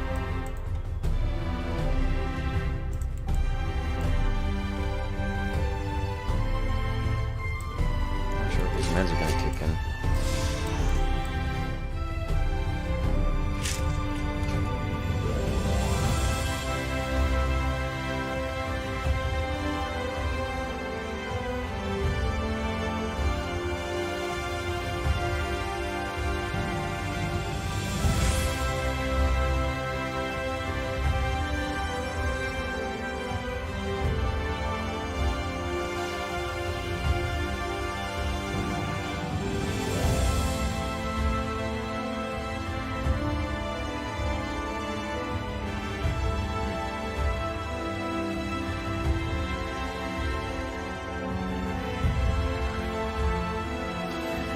Alright, I suppose the times I need to come clean about something. I don't actually have plans later. I think I'm actually getting sick. To be honest, I was hoping the headache I've been brewing all day would have gone away by now, and my temperature would have gone down, but I feel my face heating up. And the meds I took earlier haven't helped. So, full admittance, I don't know if I'm getting like a fall flu or something. I'm feeling icky. The headache really started to come back in the middle of the dungeon. Bro, I don't think it's because of the music. I think the meds I took earlier wore off.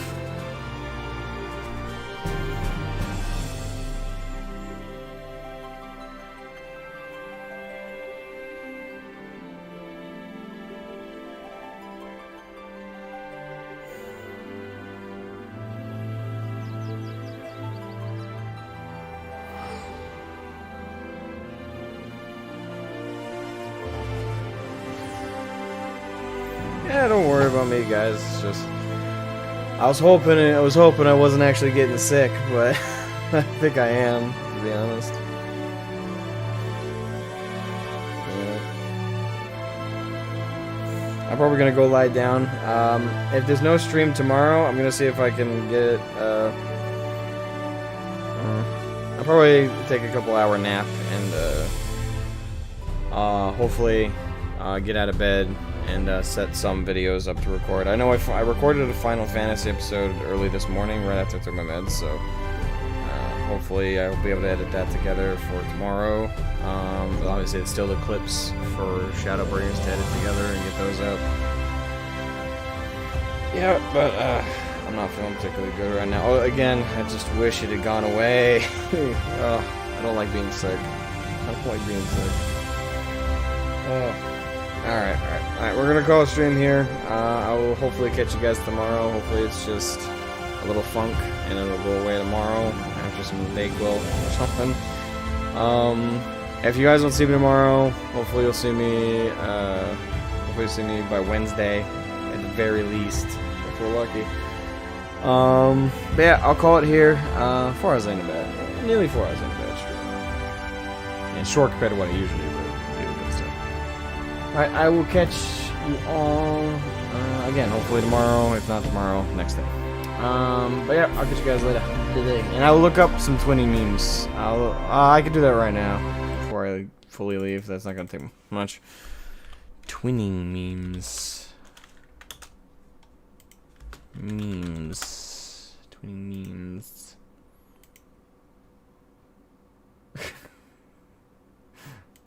First one I see is the guys doing the dance.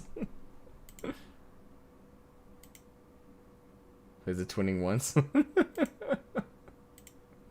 Okay, I get it. It's the dance. Doing the dance. Wait, one of these images looks like it's at a con. What?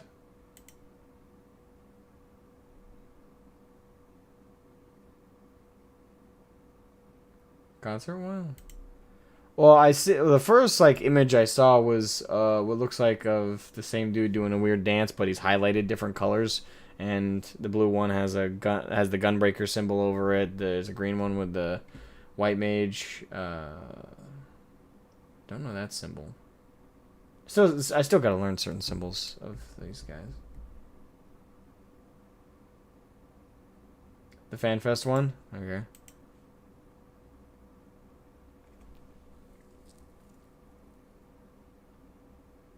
Okay, so they actually did a dance on stage. Okay, that happened in the last FanFest. Okay. I might look that up. That's the original one. The concert one was it was the Squeenix devs having fun at the FanFest. Okay.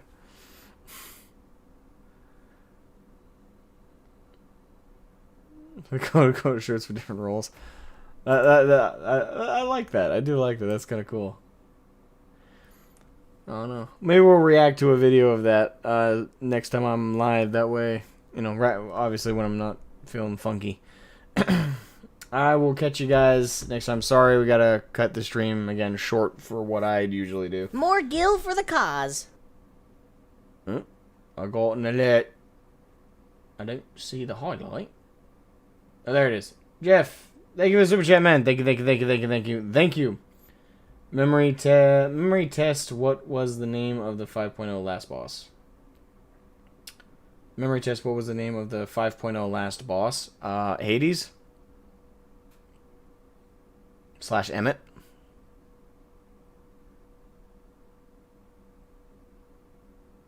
Or do you mean like the dungeon boss? Hades nuts. Thank you for the super chat, man. Thank you. Oh, Hades nuts. More gil for the cause. You funny. Well, you actually are. Alright. I'll, alright.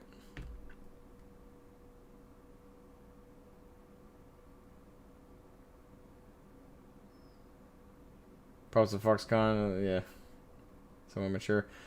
There's nothing wrong. There's nothing, like, it's part of having fun. It's part of having fun, is immaturity.